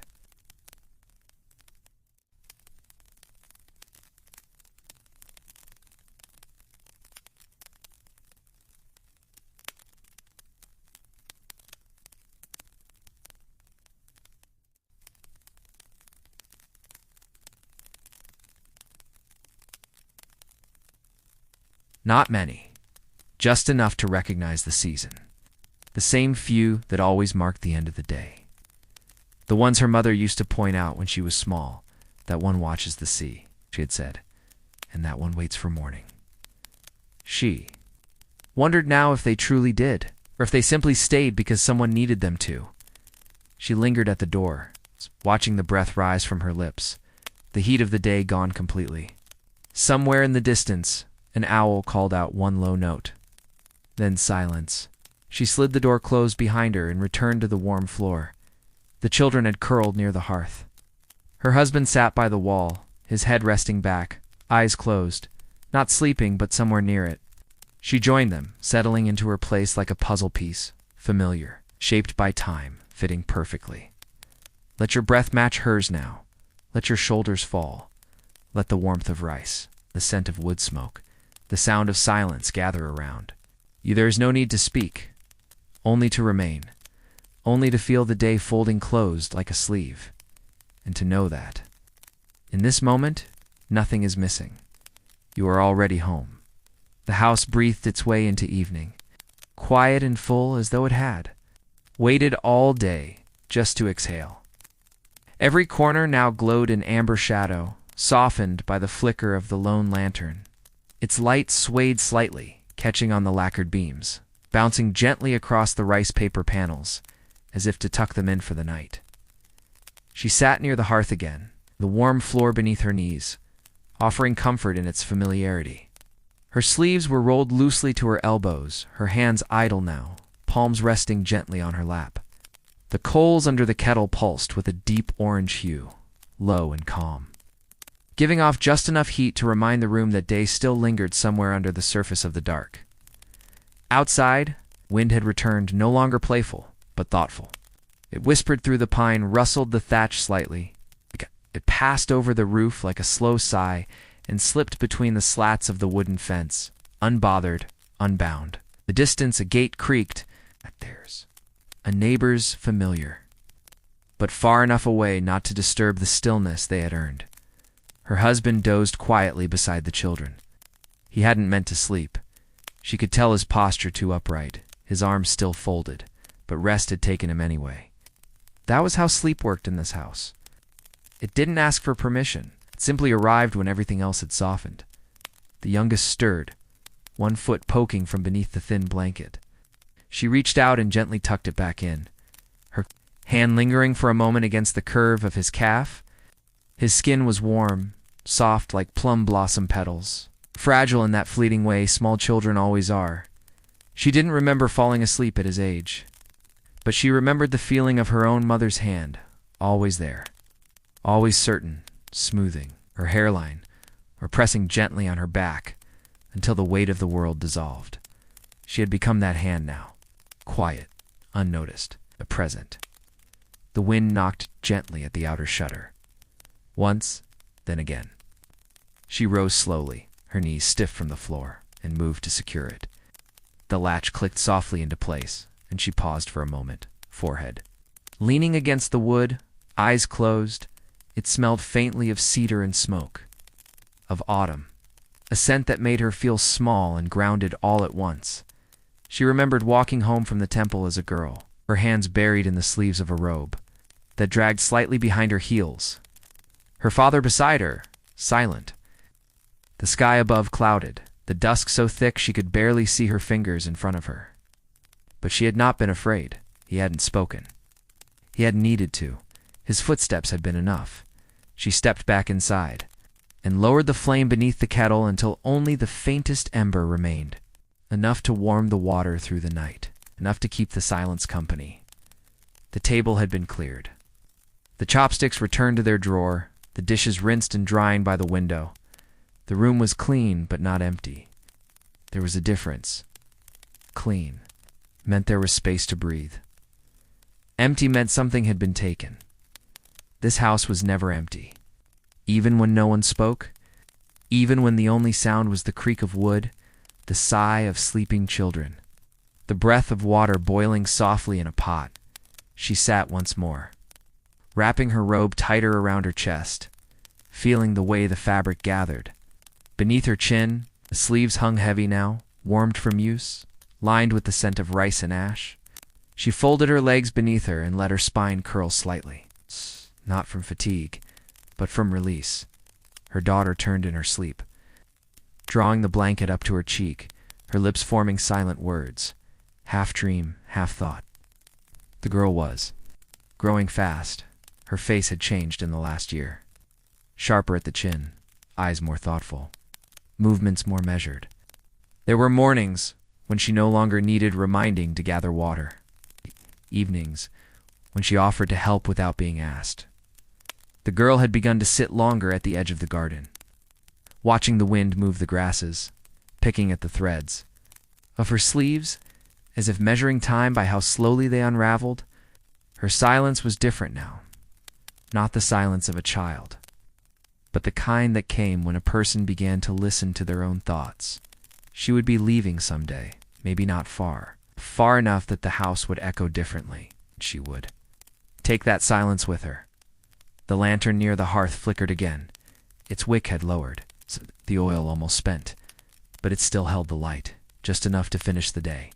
She reached for her small sewing basket, the one that lived on the lowest shelf, next to the jar of dried chrysanthemum petals. Inside it were her quiet things: thread, needles, a thimble smoothed at the edge, and a length of cloth she hadn't touched in weeks. A tear in the corner, nothing urgent. But now in this soft hour, her fingers wanted purpose. She threaded the needle slowly, her eyes steady, the dim light enough. The thread passed through with the ease of repetition. She brought the torn corner into her lap and began to stitch small, almost invisible movements. Not to fix something broken, just to carry it forward. Stitch by stitch, she sewed the day closed around her. The night settled deeper. The wind softened its voice. The kettle fell silent, and the last warmth from the hearth curled into the corners of the room like a lullaby. She folded the cloth gently when it was done, smoothed it once, and placed it back in the basket. Her hands lingered a moment longer, palms resting over the lid. Not in prayer, just in thanks. Then she rose, moving slowly, and checked the children once more, adjusted a sleeve, moved a cup out of reach, closed the small window that always let the cold in first. Finally, she lay down near them. Her blanket pulled just high enough to touch her neck. Her breath eased. Her eyes fell closed, without weight. And for a long time, there was nothing. Just the house, just the warm air, just the night, soft and whole and holding. Let your own breath follow now. Let the quiet wrap around your thoughts. Let your hands fall still, and let the day slip away, not lost, not forgotten, just folded neatly and put away. The night deepened with a steady patience, as if it knew there was no need to rush. It moved across the valley like ink soaking into cloth, darkening every ridge, every tree, every rooftop, until only shadows remained. But the darkness in this part of the world was not cruel. It was not the kind of dark that swallowed. It was the kind that held. The stars had come, though most could not be seen from inside the house. A few flickered through the gaps in the wooden eaves, sharp and quiet. Old stars. Ones that had been there for every night she had ever known and long before. She did not need to look to know they were there. The house had always taught her to trust what could not be seen. The wind had thinned out now, just an occasional brush along the shutters, a rustle in the grass, a faint stirring in the bamboo near the bathhouse. Everything else was still and listening. Inside, the fire had gone out. Only a faint ring of ash remained, soft and pale, barely warm. The coals had turned to dust. She could still smell them, that faint charred scent that clung to the edges of bowls and sleeves and dreams. It never left the room. She never wished it to. The children slept soundly. Their breathing rose and fell like the tide, unbothered by the world. The eldest had turned onto his side, one arm beneath his head, the other curled around his chest. The girl lay flat, her mouth slightly open, her brow smooth. And the youngest, his hand still gripped the hem of her sleeve, though his fingers had loosened. In knowing everyone was where they should be, in feeling time move past without asking anything in return, her husband stirred slightly, not awake, just shifting his weight as the floor creaked under his hip. She had learned long ago how to read even his smallest movements. It's the difference between sleep and discomfort, between thought and rest. He would sleep until dawn now. That was the rhythm of his body. Fixed like the path of the sun, she turned on her side, facing the wall. The old grain of the wood was barely visible in the dark, but she traced it in her mind. The same knot near her shoulder, The same small crack above her head that had once let in a whisper of snow during a storm. She had plugged it with a scrap of cloth. It had held ever since. The room was warm from breath and bodies, not from flame. And in that warmth, her mind began to drift. Not in stories, but in shapes. The weight of water in a wooden bucket. The stretch of cloth across her knees while sewing. The sound of sandals slipping from feet at the door. Nothing sharp, nothing urgent, just the slow unraveling of thought into something softer, she remembered. For no particular reason, the time she had stood in the rain without a hat, her hair soaked through, sleeves heavy with water, her hands gripping a bundle of leeks from the market. She had laughed then, quietly but fully. The sky had poured and poured and the road had turned to mud, and the wind had pushed against her with such insistence that it felt like being touched by something ancient. She had returned home dripping, barefoot, her sandals abandoned halfway up the hill. Her mother hadn't scolded her, just placed her near the fire and handed her dry socks. That memory lived in her like a small fire, never large, never wild, but always burning low in the center of things. Another breath, and another. She curled closer to the mat, tucking her, arms beneath her chest. The blanket had slipped a little from her shoulder, but she did not reach to fix it. The air against her skin was cool, but not unkind. Somewhere outside, a branch snapped. Maybe from weight, maybe from wind, but it didn't matter. The night carried such sounds the way a river carries stones, slowly, steadily, without disruption. She thought of her sister again, of the last time they had spoken, not with words, but with hands, passing a bowl across a low table, adjusting the fold of a robe, pressing a thumb against the edge of a rice scoop to measure just right. They hadn't said goodbye. That wasn't their way. She had simply walked down the path until her figure bent behind the garden wall, and the silence that followed had felt almost holy. She would write again. Or not, it wasn't the words that kept people close. It was the things they left behind, a laugh, a song hummed in the wrong key, a scarf folded just the way she used to fold it. Those things stayed. Those things lived longer than letters. Her eyes began to close. Now, not because she told them to, but because the weight of the day had finally settled, and her body, loyal as ever, obeyed. The house made one final sound, a faint shift in the roof beam. Like a sigh, she smiled into the dark. She didn't need to see the stars. She didn't need a fire, or a voice, or a dream. She needed only this, a room held together by breath, a blanket touched by sleep, and the rhythm of night as it carried her inward, deeper, into the place where names no longer mattered, and stories were told in the language of stillness. Let your own breath follow hers now. Let your shoulders loosen. Let the room grow heavier, not with fear, but with rest. The world can wait. The fire has gone out. The house remembers everything, and you. You are safe. You are held.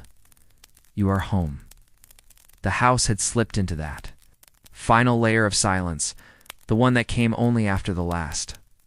Whisper had faded after the last restless foot had stilled beneath its blanket. After the last ember had cooled into powder, it was a silence that wasn't empty but full of presence, of breath, of everything that remained unsaid but deeply known. Outside, the wind no longer moved. Not a single leaf stirred. The trees had gone rigid in the dark, their long arms held still under the weight of the stars. Even the animals that sometimes rustled at night, the fox by the garden wall, the owl perched on the bathhouse beam, had chosen stillness. The house listened. Its walls breathed with the softness of old wood. Its beams stretched subtly, relaxing the way limbs do when the body no longer needs to carry the weight of the day. The roof, layered in dust and memory, gave off the faint scent of dried grass and smoke. Everything, every floorboard, every nail, every woven mat was at rest. She had entered sleep gently. The way a boat slips into a quiet river, her breath came slow, anchored deep in her chest. Her thoughts, once scattered like rice across a table, had folded in on themselves, tucking neatly into the corners of her mind. She didn't dream in pictures. Not anymore. Not in the way children did. Her dreams had changed shape over the years. Now they came as sensations. A cool hand resting on her forehead, the heat of a cup cradled between her palms. The softness of a child's voice calling her name without urgency. These were not dreams to remember. They were dreams to feel. The children were asleep still, layered in their own hush, limbs tangled, chests rising in slow unison. They're small. Hands twitched from time to time, reflexes tracing the edge of some forgotten game or thought. One murmured something under his breath, but the words never came. They drifted into the room and vanished. She shifted once beneath the blanket, not to wake but to settle deeper into herself. Her cheek brushed the worn cloth. The fabric still carried the scent of sun-warmed air, the faint trace of soap from the last wash. The memory of 1,000 nights before, she could still feel the shape of the house, round her, even in sleep, the beam above her head, where a spider once built its web, the nail in the corner where her husband hung the broom, the small nick on the windowsill, where her daughter had knocked over a bowl. 2 summers ago, nothing in this home was perfect, but everything was known, and known things. In the dark, where a kind of comfort no flame could offer. Outside, the stars held their position, unmoving, bright. There were stories, of course, about stars. She remembered one, that they were souls waiting to return, watching from above, with patience, blinking only when they remembered something they missed. She used to believe that. Sometimes, on especially clear nights, she still did. The house began to cool, not sharply, but gradually. The kind of cooling that crept beneath the door, curled beneath the blankets, rested lightly on the tops of feet, was not uncomfortable, was simply the truth of night deepening. Still, the warmth of bodies filled the room, human warmth. Shared warmth, not from fire, but from nerds. Her husband, though asleep, shifted once more. This time, his hand rested just slightly against her foot. A touch so subtle, so absent of intention, that it might have been accidental. But she knew. It wasn't. It was his way of checking, of making sure, and it was enough. She didn't stir in response, only breathed a little deeper, as if to say yes. I'm here still. Still, the quiet folded itself tighter now. Even the insects had gone silent. No. Footsteps passed on the road outside. No doors creaked in the neighboring houses. The entire village had sunk beneath the surface of the hour, like stones disappearing into a lake. She would wake soon, not yet, but soon. Not from alarm or noise, just from light, when the grayness returned. To the paper walls, when the birds remembered to sing. When the coals were ready to be stirred and the rice needed soaking, but now there was nothing to reach for. No task waiting, no voice needing an answer. She had passed through the deepest hour of night and emerged on the other side, not awake. Not gone, just resting in the center of it. And her house wrapped itself around her. Not like armor, but like cloth soft, used. Trusted, everything in the room had lived long lives. The bowl on the shelf, the sandals by the door, the old hairpin tucked in the drawer. None of them new, but all of them worthy. Nothing needed to be replaced. Nothing needed to be changed. She had come to understand over the years that beauty wasn't in what was new, was in what remained, and this house had remained. This roof, these floors, these voices. Even in sleep, she felt that. Felt it like a second skin, like breath shared between generations. And the house felt her. To let your own body soften now. Let the bed beneath you take your weight. Let the room around you grow heavier.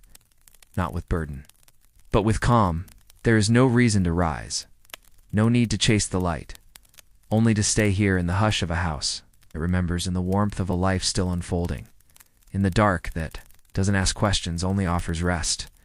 You are part of the stillness. Now you are not late. You are not behind. You are simply here, and that is enough. The hours pressed forward, silent and unseen, like hands smoothing the folds of old cloth. The house did not notice time the way people did. It held its breath the same way it always had, resting in the layers of night without counting them. Its walls had known too many seasons to worry about ours. They creaked gently beneath their own memory, stretching with the cold, whispering softly into the quiet and settling again. Inside, nothing had changed, not visibly. The lantern had burned down completely now. Only the brass base remained faintly warm to the touch. The wick, curled and spent, gave no glow, yet the room did not feel dark. It felt wrapped in something deeper than light, a stillness that didn't need to be broken. She remained asleep, her breath low and even, body slack in the way that only came after long days and untroubled rest. Her head had turned slightly. To the side, one arm stretched above her blanket, fingers half curled toward her own shoulder. The cloth over her body had slipped just an inch from its place, revealing a wrist lined with the soft creases of age and work. It was not cold enough to wake her, just cool enough to make the blanket feel earned. She did not dream in color, not in this sleep. She dreamed in texture, the weight of a rice sack tied tight, the brush of dry reeds against her ankle, the resistance of thick cloth as it was pulled through a needle's eye. These dreams didn't rise, they didn't bloom, they stayed beneath her ribs, where breath lived, where memory was softest. The children remained quiet. One had shifted, pulling their blanket up to their chin with a small motion of instinct. The other had turned to face the wall, knees tucked in, mouth slightly open. The youngest had slipped further into the blanket's fold, his breath slower now. Died, his body so still he might have been mistaken for part of the mat. They had no need to wake yet. The world had not called them. Even outside, the world held back. The leaves on the pine tree stood motionless, silhouetted against a sky not yet touched by morning. The road that wound past the house, usually stirred by carts or feet or wind by now, remained empty, not because the day had forgotten to begin, but because it was waiting. The world had paused just for a moment longer. In the far distance, a rooster cried once. Not loud, not proud, just present. A soft note against the silence. She stirred barely. Her eyelids did not open, but her brows shifted as though something deep within her had heard. Not her ears. Something older. Something woven into her bones. She did not wake, but her body remembered waking. It was almost time she drifted in that soft edge of awareness, the one between sleep and life, where the blanket is heaviest and thoughts feel like silk threads floating. Just out of reach. She was not ready to leave this warmth, not yet. The floor would be cold, the water in the basin sharp against her palms. The house would ask things of her soon, but the house was patient. She shifted her legs slightly beneath the blanket, pressed her heel into the mat, grounding herself in the shape of her own rest. She remembered a morning like this, years ago, when her daughter had been small enough to sleep between her knees. The child had woken with a sigh, pressed her cheek to her mother's thigh, and whispered, "Is it morning yet?" She had answered without opening her eyes, "Not if you don't want it to be." That child was older now, quieter, but the memory lived in her as clearly as the steam rising from a winter kettle. Her husband stirred next. It was always this way. A minute or two after she began to shift, he never spoke first, never moved with haste. Just turned his head, opened one eye, and let the world settle into place before he joined it this morning. He shifted his knees beneath the blanket, drawing one hand to his chest. His breath caught, slightly, then returned to rhythm. He would sit up soon, but not yet. They had both learned to stretch the quiet, to savor it. Not because they feared the noise to come, but because there was something sacred in the moments before duty began. A sparrow called near the garden fence. A high single chirp, followed by the soft beat of wings against still air. Another bird answered, then two more. And then silence again, as if the village had agreed. Yes, the day has come, but slowly. She opened her eyes, only slightly. Just enough to see the soft blue light pressing against the paper door, the kind of light that meant morning was near, but not yet inside. She blinked once. Then again, and let her eyes stay open. The ceiling above her looked the same as it had yesterday, the same knot in the wood, the same shadow in the corner, the same scent of ash and air and something faintly floral, the leftover perfume of dried mint leaves kept too close to the stove. She turned onto her side. The blanket shifted again, sliding down her shoulder. She did not fix it. Her body welcomed the cool. It meant movement would come soon. Her hands found each other beneath the blanket, fingers curling, thumbs stroking the edge of her palm. She did not speak, but her mind had begun to move. She thought of rice, of the pot left near the hearth.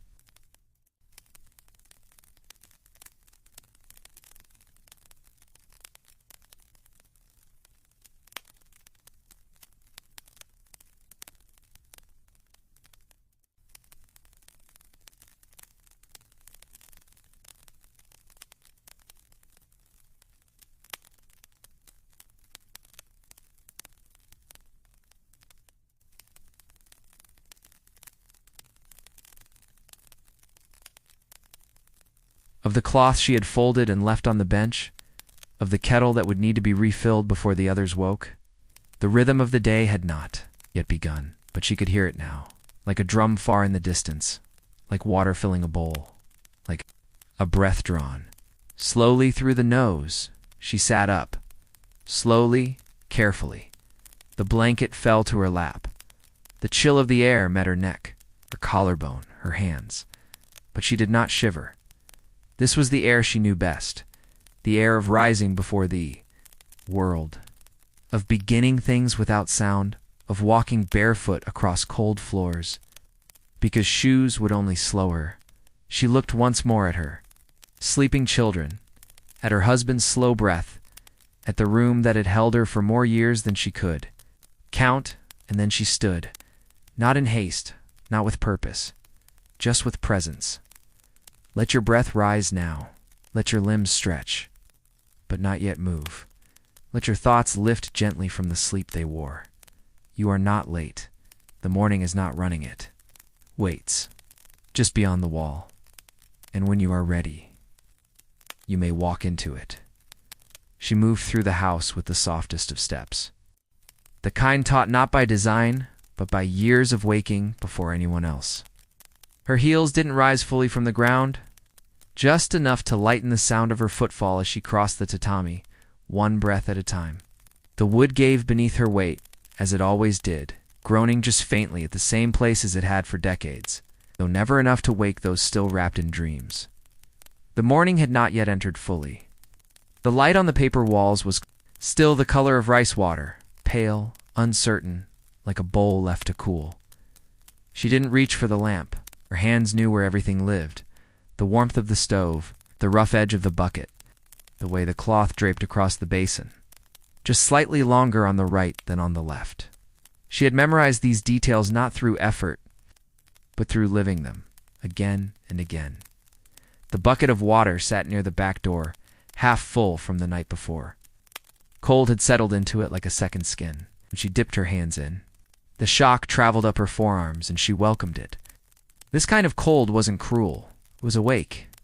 It made her breath rise from her mouth in a soft, quiet puff and reminded her that life had returned. She filled the kettles slowly, watching the surface rise with that smooth, mirror-like stillness only water holds before the flame is lit. She placed it over the embers, pushing them gently to stir their warmth.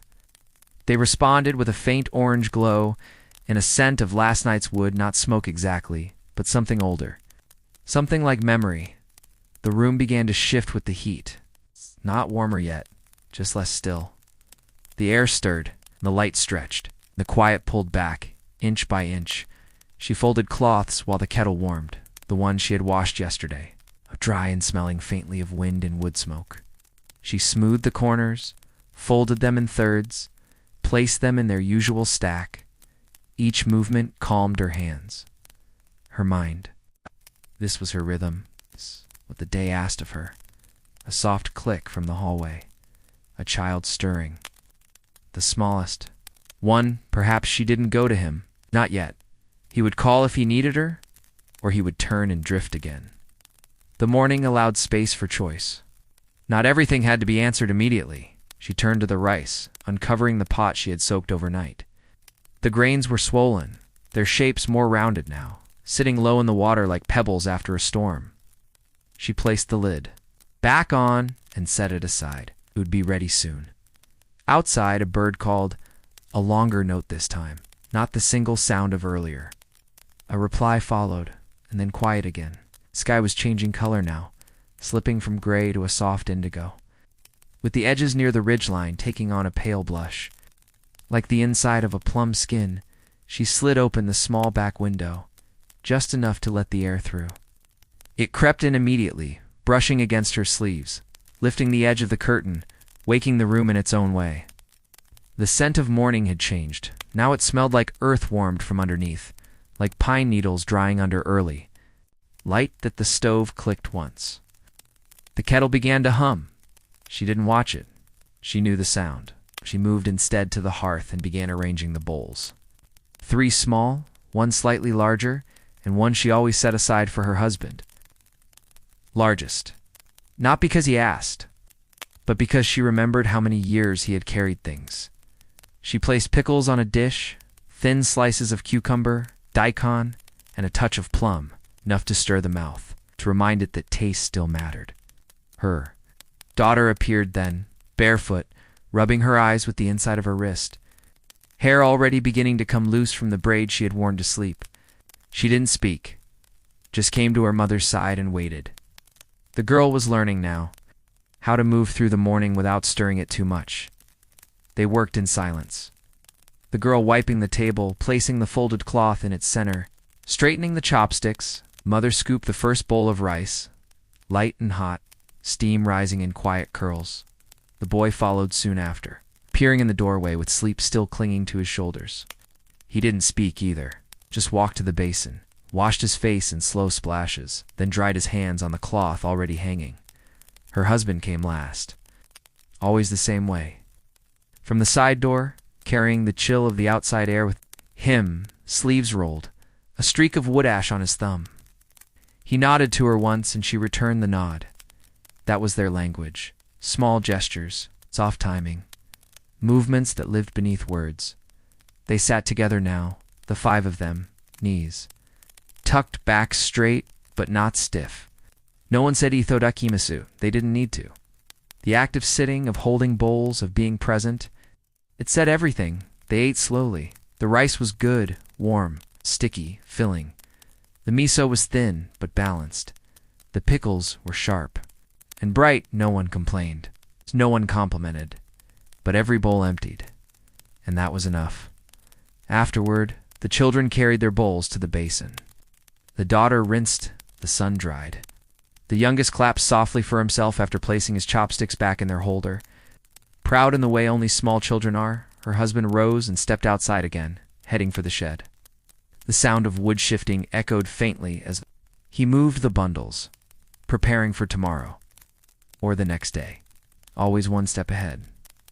She sat for a moment longer at the table. The empty bowl in her hands, steam still clung to the inside. The warmth touched her fingers. She closed her eyes. For a breath, not in fatigue, but in gratitude. Then she stood, and the day at last began. Let your breath rise now, gentle as steam from a morning bowl. Let your hands find stillness. Let your mind soften into the rhythm of a day that needs no chasing. You are not behind. You are not early. You are exactly where the light meets the floor. Quietly, completely. Here the morning was now fully awake, though it had arrived with a softness so complete it almost felt like it had always been there. Sunlight filtered through the paper walls, pale gold at first, growing stronger with each passing moment, but never urgent. It spilled across the floor in quiet sheets, illuminating dust in the air that drifted gently like ash, like memory. She moved slowly through the rooms, not from tiredness, but from care. The light had changed the space, made every object more visible, more defined. She saw it now as a guest might, the careful lines of the wooden beams, the simple grain of the cupboard doors, the cloth curtain by the entry stirring just slightly. From the breeze that now found its way inside, she opened the door fully and stepped onto the Ingawa, her hands tucked into the folds of her robe. The air was still cool, but not biting. The kind of cool that made your lungs expand, that reminded your bones they were part of the world. The garden had shaken off the night's hush and begun its quiet rustling. Leaves shifted. Bamboo knocked softly together. Spider finished its work on the far post of the gate, the last strand of silk catching the light and holding it there, like a thread of the morning itself.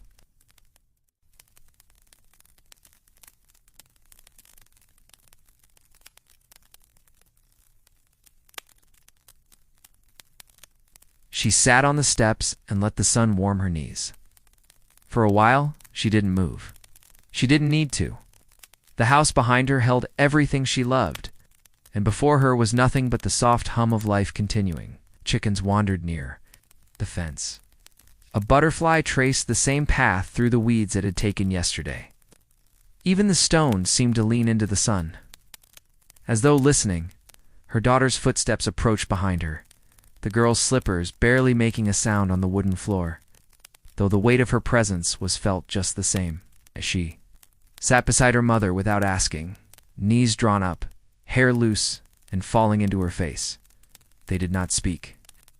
They simply shared the morning, the air, the sun, the slow rhythm of things not yet needing to be done.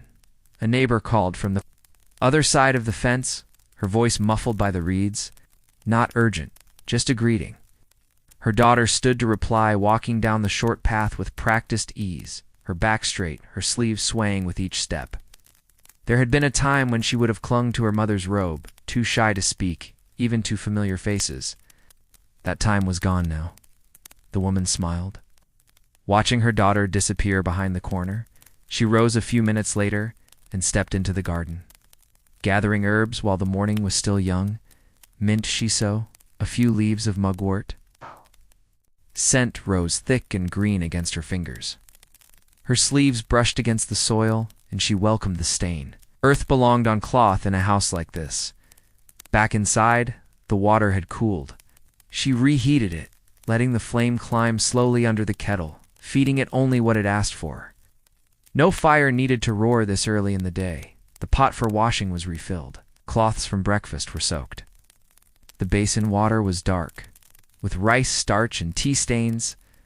She poured it gently at the roots of the plum tree outside the door, letting it sink into the soil like an offering. The youngest had begun stacking his wooden toys in the corner. Small hands, unsure, but determined. The blocks wobbled, fell, were gathered again. He made no fuss. His tongue stuck out as he concentrated, his whole world balanced on a square piece of pine. She watched him out of the corner of her eye, not to correct, but to remember. The boy soon abandoned his tower and came to her side, holding out a stone he had found by the bathhouse. It was no different from any other stone, but he held it as though it had weight beyond its size. She took it, turned it once in her palm, then gave it back with a nod. He smiled. That was all he needed. She resumed kneading dough rice flour, water, a bit of salt, her hands folding the mixture until it formed a soft, warm ball. She shaped it into small rounds, pressed her thumb into the center of each. She would steam them later after the floor had been swept. After the linens had been set in the sun, her husband returned from the road, a bundle of brush strapped over one shoulder, his brow damp from the walk. He placed the wood by the door, sat near the hearth, and stretched his legs. She poured him tea, placing it beside him with a quietness that made it more intimate than any word could be. He nodded, eyes meeting hers for a moment. He looked tired, but not burdened. Just full from the morning, the tea cooled between them as the room brightened. The sun was stronger now, pouring across the floor, pushing back the last of the shadows. The children settled, chores thinned. The air turned fragrant with herbs and rising dough. She stepped outside once more before midday, her feet bare on the warm floorboards, her eyes scanning the horizon beyond the fence. The path curved gently out of view, leading to the market, to the shrine, to the hills beyond. She stood there a while, not searching for anything, just letting the wind pass her by, letting the light soak into her shoulders. This, she knew, was the kind of day that would vanish without drama. No sudden storm, no visitor at the gate, no fire to extinguish, just breath and heat and slow work. The house behind her remained open. Doors slid wide, curtains drawn back, the smell of tea and earth winding through every room like a second voice. She could hear the rustle of cloth, the scraping of bowls, the murmur of children playing a game with rules they kept changing. She turned back toward them, her steps even, her heart quiet. The house had not called, but she returned anyway, because it was where she belonged. Let your shoulders drop now. Let your thoughts loosen. Like thread pulled gently from a spool, let the warmth of the sun hold, steady. There is no need to move quickly. Not now, not today. This is the hour that carries nothing but breath. This is the hour that remembers you, even if you forget yourself by. Late morning, the house had fully opened to the day. The way a blossom turns gently toward the light without ever needing to be told how. Every door stood wide. The air, warmed by the sun, drifted freely through the rooms, bringing with it the scent of wet earth, drying herbs, faint traces of smoke from a neighbor's chimney. The light was no longer hesitant. It had filled the home completely now, touching the corners of every room, falling across every mat, glinting off the edge of a bowl left upside down to dry by the window. It wasn't harsh. It was clear, whole, the kind of light that made everything, even the most ordinary. Things feel known. She moved through it slowly, not rushing, not lingering. She wiped the basin clean. She opened the windows in the back room where the floorboards creaked loudest. She refolded the linen she'd folded earlier, simply to do it better. Her movements weren't busy, they were quiet declarations. I am. Here, this house matters. This day matters. The children had moved outside by then, wandering between garden and path. The eldest had a stick and was tracing careful shapes into the dirt. Kanji he'd begun to learn from a neighbor, though.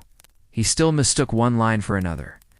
He worked slowly, tongue between his lips, frowning when the lines went crooked, smiling when they didn't. His sister was collecting fallen pine needles and lining them up in long rows beside the stones. She hummed under her breath, stopping, occasionally to chase a breeze or a bug that had wandered too close. The youngest squatted near the chicken coop, whispering to the birds in a language that was all rhythm and trust. They didn't need her now. Not this hour. She watched from the doorway for a while, arms crossed loosely over her chest. Not to protect herself, but to hold in the fullness she felt. This moment, this hour, this sun was the kind of thing you didn't speak about, because naming it too loudly might scare it away. She returned inside, gathered the herbs she'd laid out and ground them with a small wooden pestle. The leaves cracked and released their scent, mint, shiso, tiny flecks of wormwood. She mixed. Then with a pinch of barley powder, and wrapped the bundle in a cloth for the bath later. Her hands moved with care, her fingers stained green, her wrists marked with faint lines from where her sleeves had rested too long. Her husband passed by the open window then, carrying a new bundle of wood on his back, the sound of his sandals. Soft against the path, he didn't stop, didn't wave. But she knew from the tilt of his head that he had seen her, that he would return soon. It was enough. She placed the herb bundle by the wash basin and turned her attention to the floor. It was time to sweep. She knelt and began in the far corner, using the old straw broom passed down from her mother. Its handle had been smoothed by use, its bristles shorter than they once were. Still, it worked. She pulled it slowly across the tatami, each stroke gathering dust and memory together into small, quiet piles. She didn't hurry. There was no need. This was not work. It was care. Outside, the wind picked up, and one of the paper door panels stirred against its frame, clicking gently. She glanced up, listened, then returned to her sweeping. The sound did not trouble her. The house had its voice, and she knew it well when she finished, but she had loved well, and she had stayed. The sun dipped slightly, its warmth still strong, but lower now, slanting through the trees with longer shadows. The afternoon had begun to arrive, not loudly, but with quiet certainty. She stood, brushing, her hands on her robe, and turned back toward the house. It was not waiting, it was ready, as it always was. Let your own breath move like wind through tall grass. Let your limbs grow heavy with sunlight. Let the repetition soothe. You let the familiar hold you. You do not need more than this moment. You do not need more than this house, this breath, this quiet. You are not late. You are not lost. You are simply here. Still living. Still belonging. Still home. The afternoon came gently, without urgency or flair, folding itself into the day as if it had always been part of the morning. There was no line, no clear boundary between one part of time and the next, just a slow deepening of light, subtle shift in warmth, the way. Shadows lengthened along the wooden floor, reaching from wall to wall like quiet thoughts. Inside the house, everything had slowed. The rhythm of work had softened, rounded off into longer pauses between movements. The dishes had been cleaned. The children had eaten. The wood for the bathhouse had been stacked neatly outside the door, and the tools returned to their places. The chores were not done. Not truly. They never were. But they no longer called out. She moved through the stillness with the practiced ease of someone who had long stopped looking at clocks. She knew what time it was by the smell of the air, by the tilt of the sun, by the way the breeze moved through the pine tree at the garden's edge. The youngest child had fallen asleep again, curled beneath a worn cotton cloth on the floor near the window. One hand reached toward the sunlight as if it were something he could hold. His chest rose and fell with the lightest motion, each breath small and even, as if he'd learned from the house itself how to be still. She watched him for a while. One hand pressed gently against the center of her chest, where the weight of his softness always seemed to land. Her daughter sat nearby. Threading a needle slowly, her tongue pressed to the corner of her mouth in focus. The cloth she worked on was a scrap from an old sleeve frayed at the cuff, soft from too many seasons, but she had folded it carefully and now worked the needle through it as if it were silk. She wasn't sewing anything in particular, only practicing, learning the patience of stitch by stitch. The eldest boy sat outside near the stones, drawing lines in the dust with a thin stick. He had made a small city, though he hadn't called it that little squares and circles and lines that crossed one another in patterns only he understood. Every so often, he'd stop and press his palm into the dirt. As though grounding his thoughts, the breeze stirred the hanging cloth above the entryway, lifting it with a light hand, then letting it fall again. The sound it made was not loud, but familiar fabric brushing against wood, a hush-like breath through lips. She knelt by the window, resting her weight on her knees, hands folded in her lap. The sunlight touched her face, glancing across her cheekbone before slipping behind her shoulder. She closed her eyes for a moment and let it warm her eyelids. There was nothing to do just then. No pot boiling, no knock at the door, no voice calling from behind. In that moment, she belonged only to the light. It reminded her of other afternoons, layered behind this one years ago, when her mother sat in this same place, her back straighter then, her hands quicker. She would call out for her daughter to sweep the porch or fetch water from the well, and she would do it, grumbling under her breath, not yet understanding that those small requests were a kind of inheritance. She saw it now, that her mother had been teaching her how to care for a life so quietly, so completely, that no one noticed it until it was gone. A sound from outside broke the stillness, the soft clatter of stones beneath a sandal, a low cough. Her husband, she rose without thinking, stepped into the sunlight, and met him at the path. He carried a bundle of dried grass over his shoulder, bound with thin rope, the end trailing behind him. He didn't speak at first, just shifted the weight of it to the ground, leaned forward, and rubbed his hand across the back of his neck. She reached out, brushed a bit of dust from his shoulder, nodded once. That was enough. They stood like that for a moment, not as strangers, not as lovers, but as two people who had shared so many seasons that even silence was fluent between them. He returned to the house. She followed. She began heating water for the evening bath, placing the grass beneath the iron pot and lighting it carefully. The smoke rose in thin threads, curling upward through the gap in the roof, taking with it the scent of ash and rosemary. She crouched beside it, feeding the flame with small twigs, watching as the water began to shimmer. The children had gathered. Again now, one after the other, pulled toward the warmth as if by instinct. The boy spoke of a beetle he had seen. The girl asked about dinner. Youngest tugged gently at her sleeve, eyes wide with something he couldn't yet say. She touched his head softly, smoothing the hair back behind his ears, then lifted him into her lap. He leaned his head against her chest and stayed there. The bath would be ready soon. The sun would set, sky would change, but not yet. For now, the day was still open, still warm, still holding them all. She looked around the room at the flicker of light on the wall, at the bowls stacked neatly in their place, at the folded cloth on the windowsill. Everything was as it should be. She breathed in, deep and slow. Then she let it out. Let your breath follow hers. Let your shoulders settle. Let the day draw you in.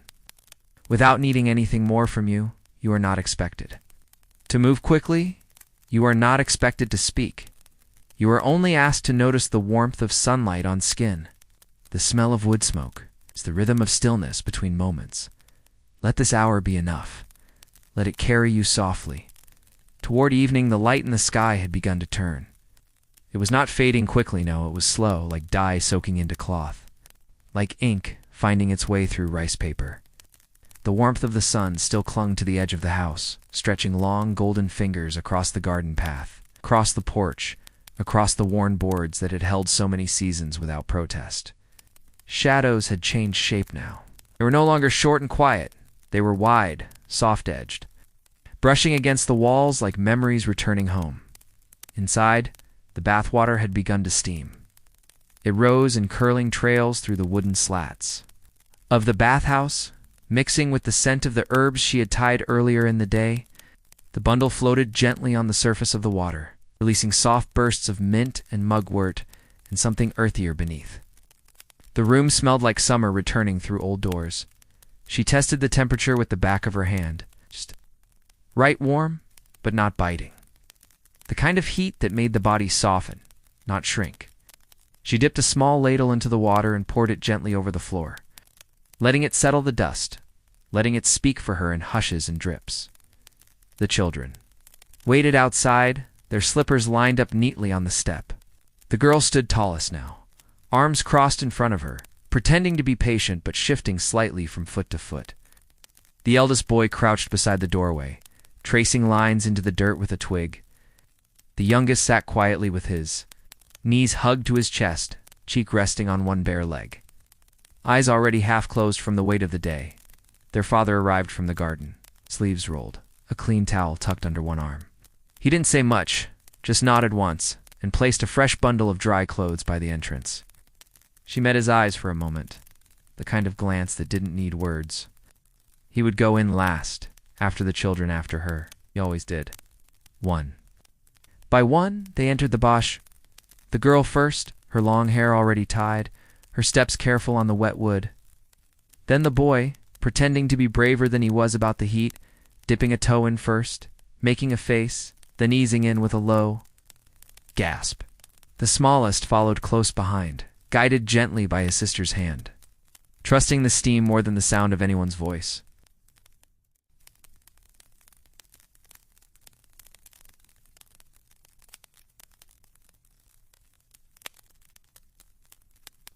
Their laughter was soft, shaped by the warmth. It echoed faintly, then settled. It's a kind of laughter that doesn't try to fill the room only to share it. She listened from just outside, sitting on the wooden step, hands wrapped around a bowl of warm barley tea. The heat of it seeped slowly into her palms. She didn't sip. Not yet, just held it, feeling its weight. The sky had gone deeper, now blue, shifting toward violet. It's violet, toward something quieter still.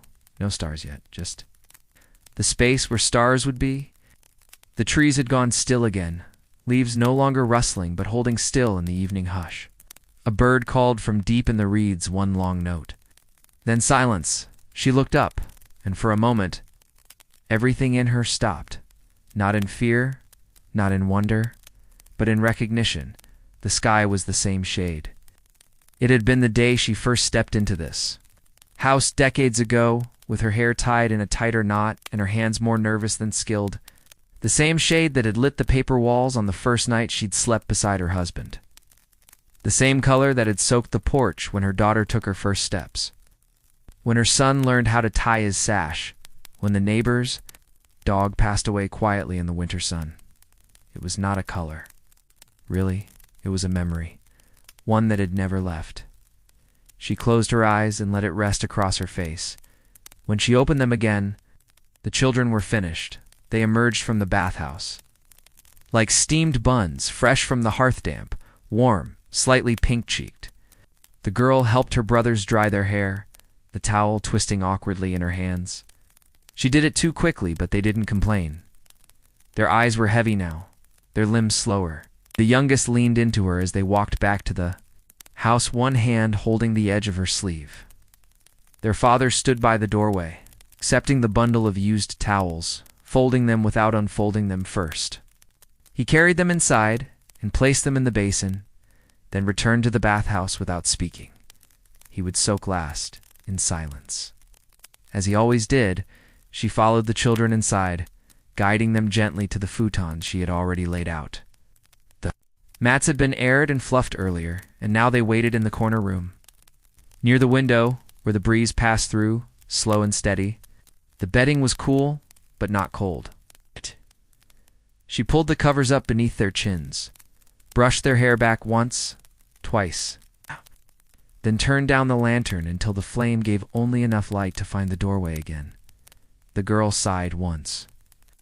Already drifting, the eldest rolled to his side. Mumbling something about tomorrow's beetle, the youngest's fingers curled into the edge of his. Blanket-like roots into soil, she stepped outside and waited. Her husband returned not long after. Hair damp, a clean robe clinging to his shoulders. They didn't speak. They didn't need to. They sat together on the porch again, side by side, shoulders just touching. She handed him the cup of barley tea. It was still warm. The stars had come now. Not all at once, but one by one, tiny lights in the shape of old stories. She tilted her head back and watched them, not naming, not remembering, just watching. The moon had not risen yet. The sky still held room for quiet. A frog croaked once in the reeds. A wind moved across the rice fields in long, slow waves, and the house behind them breathed. It did not creak or groan now. It rested with them, within them, around them. They sat until the tea cooled completely, until the porch darkened, until the day was finished. Then they stood and returned inside. Let your own limbs soften now. Let your chest rise slowly with breath.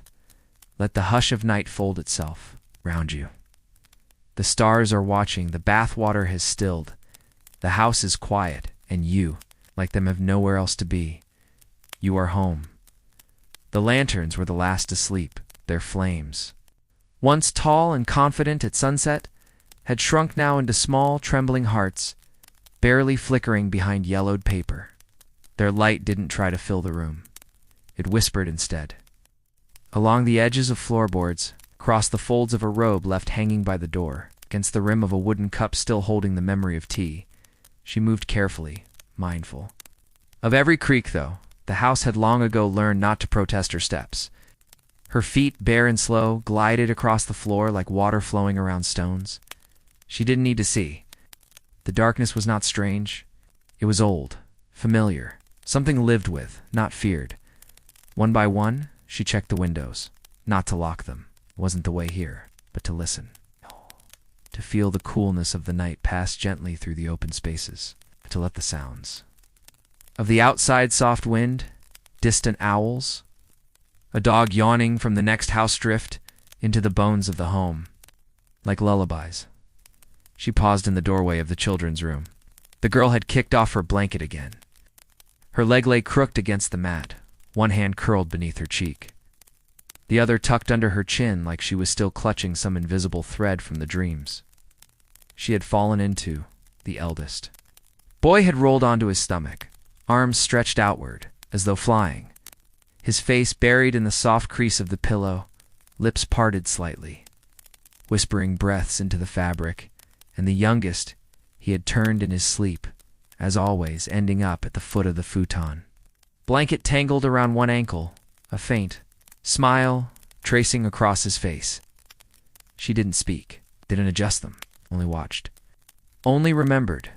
Their growth was not measured in lines on walls or changes in clothing.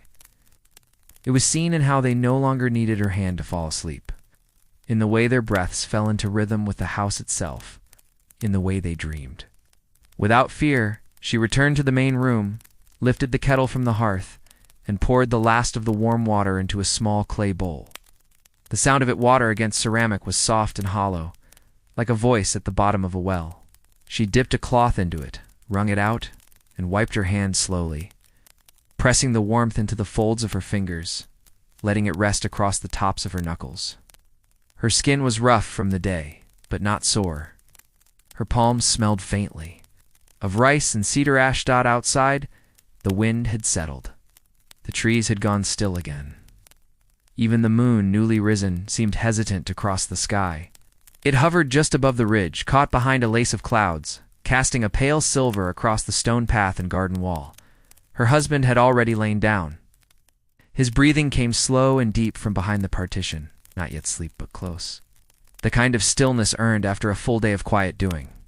Not labor, not toil, just movement with care. She folded the cloth, set the bowl aside, and took her place beside the hearth. Not to sleep, not yet, but to sit. To rest the day down like a bundle of dry herbs. She stretched her legs out beneath her robe, her back resting against the post. The lantern's glow danced lightly across her cheek. In her hands, she held nothing.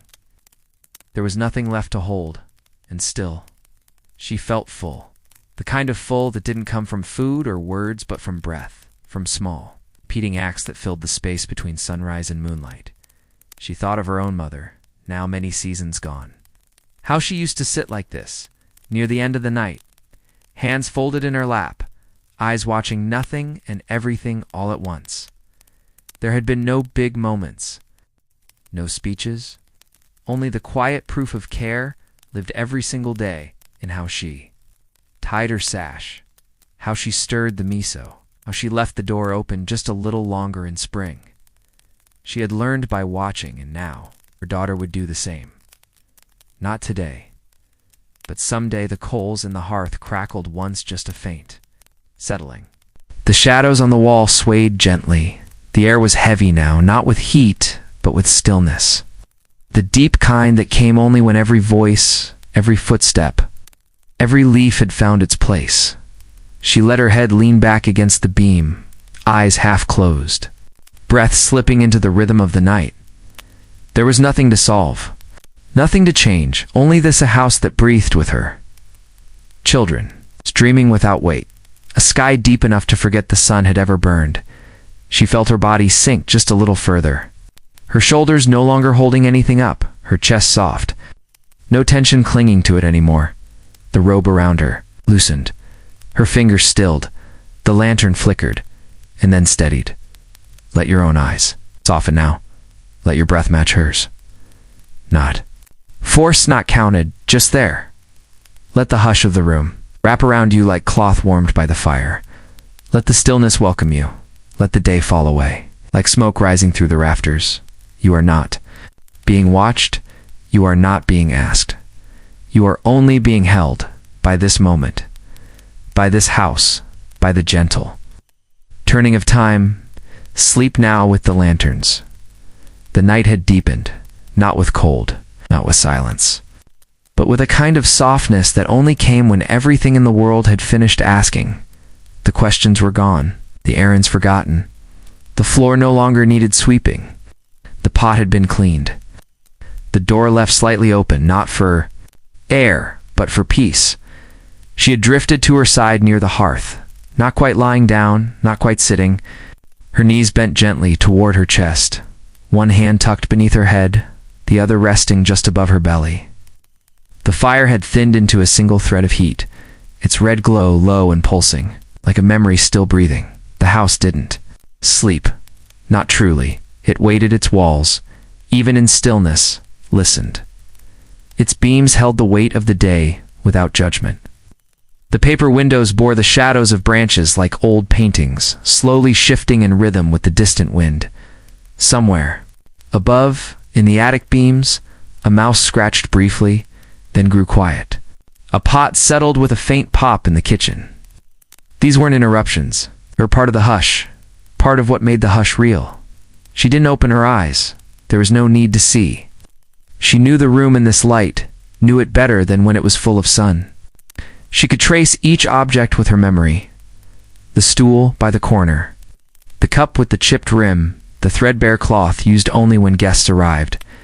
Everything had its place. Not because it was arranged, but because it had always belonged. The futons behind the sliding screen sighed gently under the weight of children. A breath in. A pause. A breath out. Again. Again.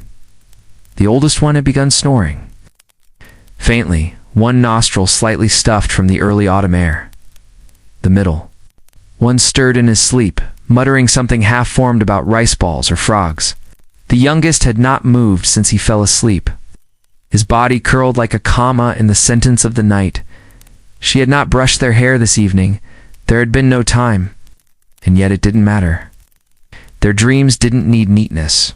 Only safety. Her husband's breath came deeper now, slower, the weight of his day melting into sleep just beyond the screen.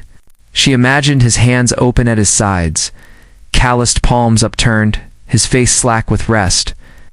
She hoped the ache in his back had eased, hoped the warmth of the bath had made it easier to drift. A breeze entered the room from the back window, cool, but not sharp.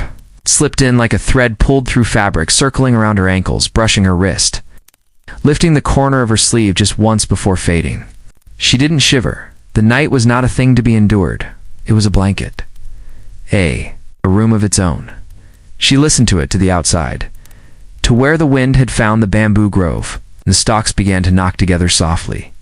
Not like a warning, but like an old story being told again. Beyond that, a fox yipped far off near the fields. A gate creaked in the village path, left loose by a careless hand. A shutter rattled 2 houses down, where the carpenter's wife had not fastened it tight enough. She knew all of it. Even in sleep, the village stayed connected. One breath, one rhythm. She let her hand fall to the floor beside her. The tatami mat was cool, the woven fibers slightly raised beneath her skin. She traced them lazily with her fingertips, the way she used to trace her daughter's hairline when she was a baby. The baby who now asked questions too. It's big for her age. Who now tried to brush her own hair. Who now sat with her knees tucked just so, mimicking a mother who never taught those poses, only lived them. She smiled without opening her eyes. A moth touched the edge of the lantern once. A faint flutter of wings and then vanished. The flame inside trembled. But it didn't go out. Not yet. The room had no sound, but breath. Up. The kind of breath that came when nothing else was needed. It's not food, not fire, not answers. She began to drift, not downward, but inward, into that place, inside the hush where dreams didn't feel like stories. They felt like memory. She remembered a scent, her mother's robe, still damped from steam. She remembered the way her father whistled off tune while climbing the hill with firewood. She remembered the rain, the kind that came in sheets but never hurried, the kind that stayed for hours, softening the path, quieting every thought until only the rhythm of water remained. She remembered being small, how the sky felt larger then, how the moon seemed farther away, how sleep came before questions, and now she opened her eyes briefly, only to see the faint outline of the roof beam above.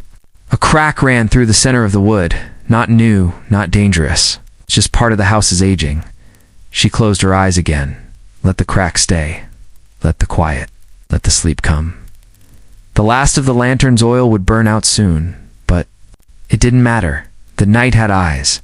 The house had memory, and she Like everything inside, it was at rest. Let your own body fall heavy now. Let your weight be held by the floor, by the blanket, by the silence. You do not need to fix anything. You do not need to be anything more than what you are right now. A breath, a whisper, a stillness inside. Another stillness. Sleep is already here. It is not waiting. It has already entered. Through the cracks in the wall, through the rhythm of the wind, through the warmth of remembered hands. Close your eyes. Let the hush continue without you. The house will keep breathing. The children will keep dreaming. The lantern will keep glowing. Just long enough. Sleep now. Sleep. Like you've lived here all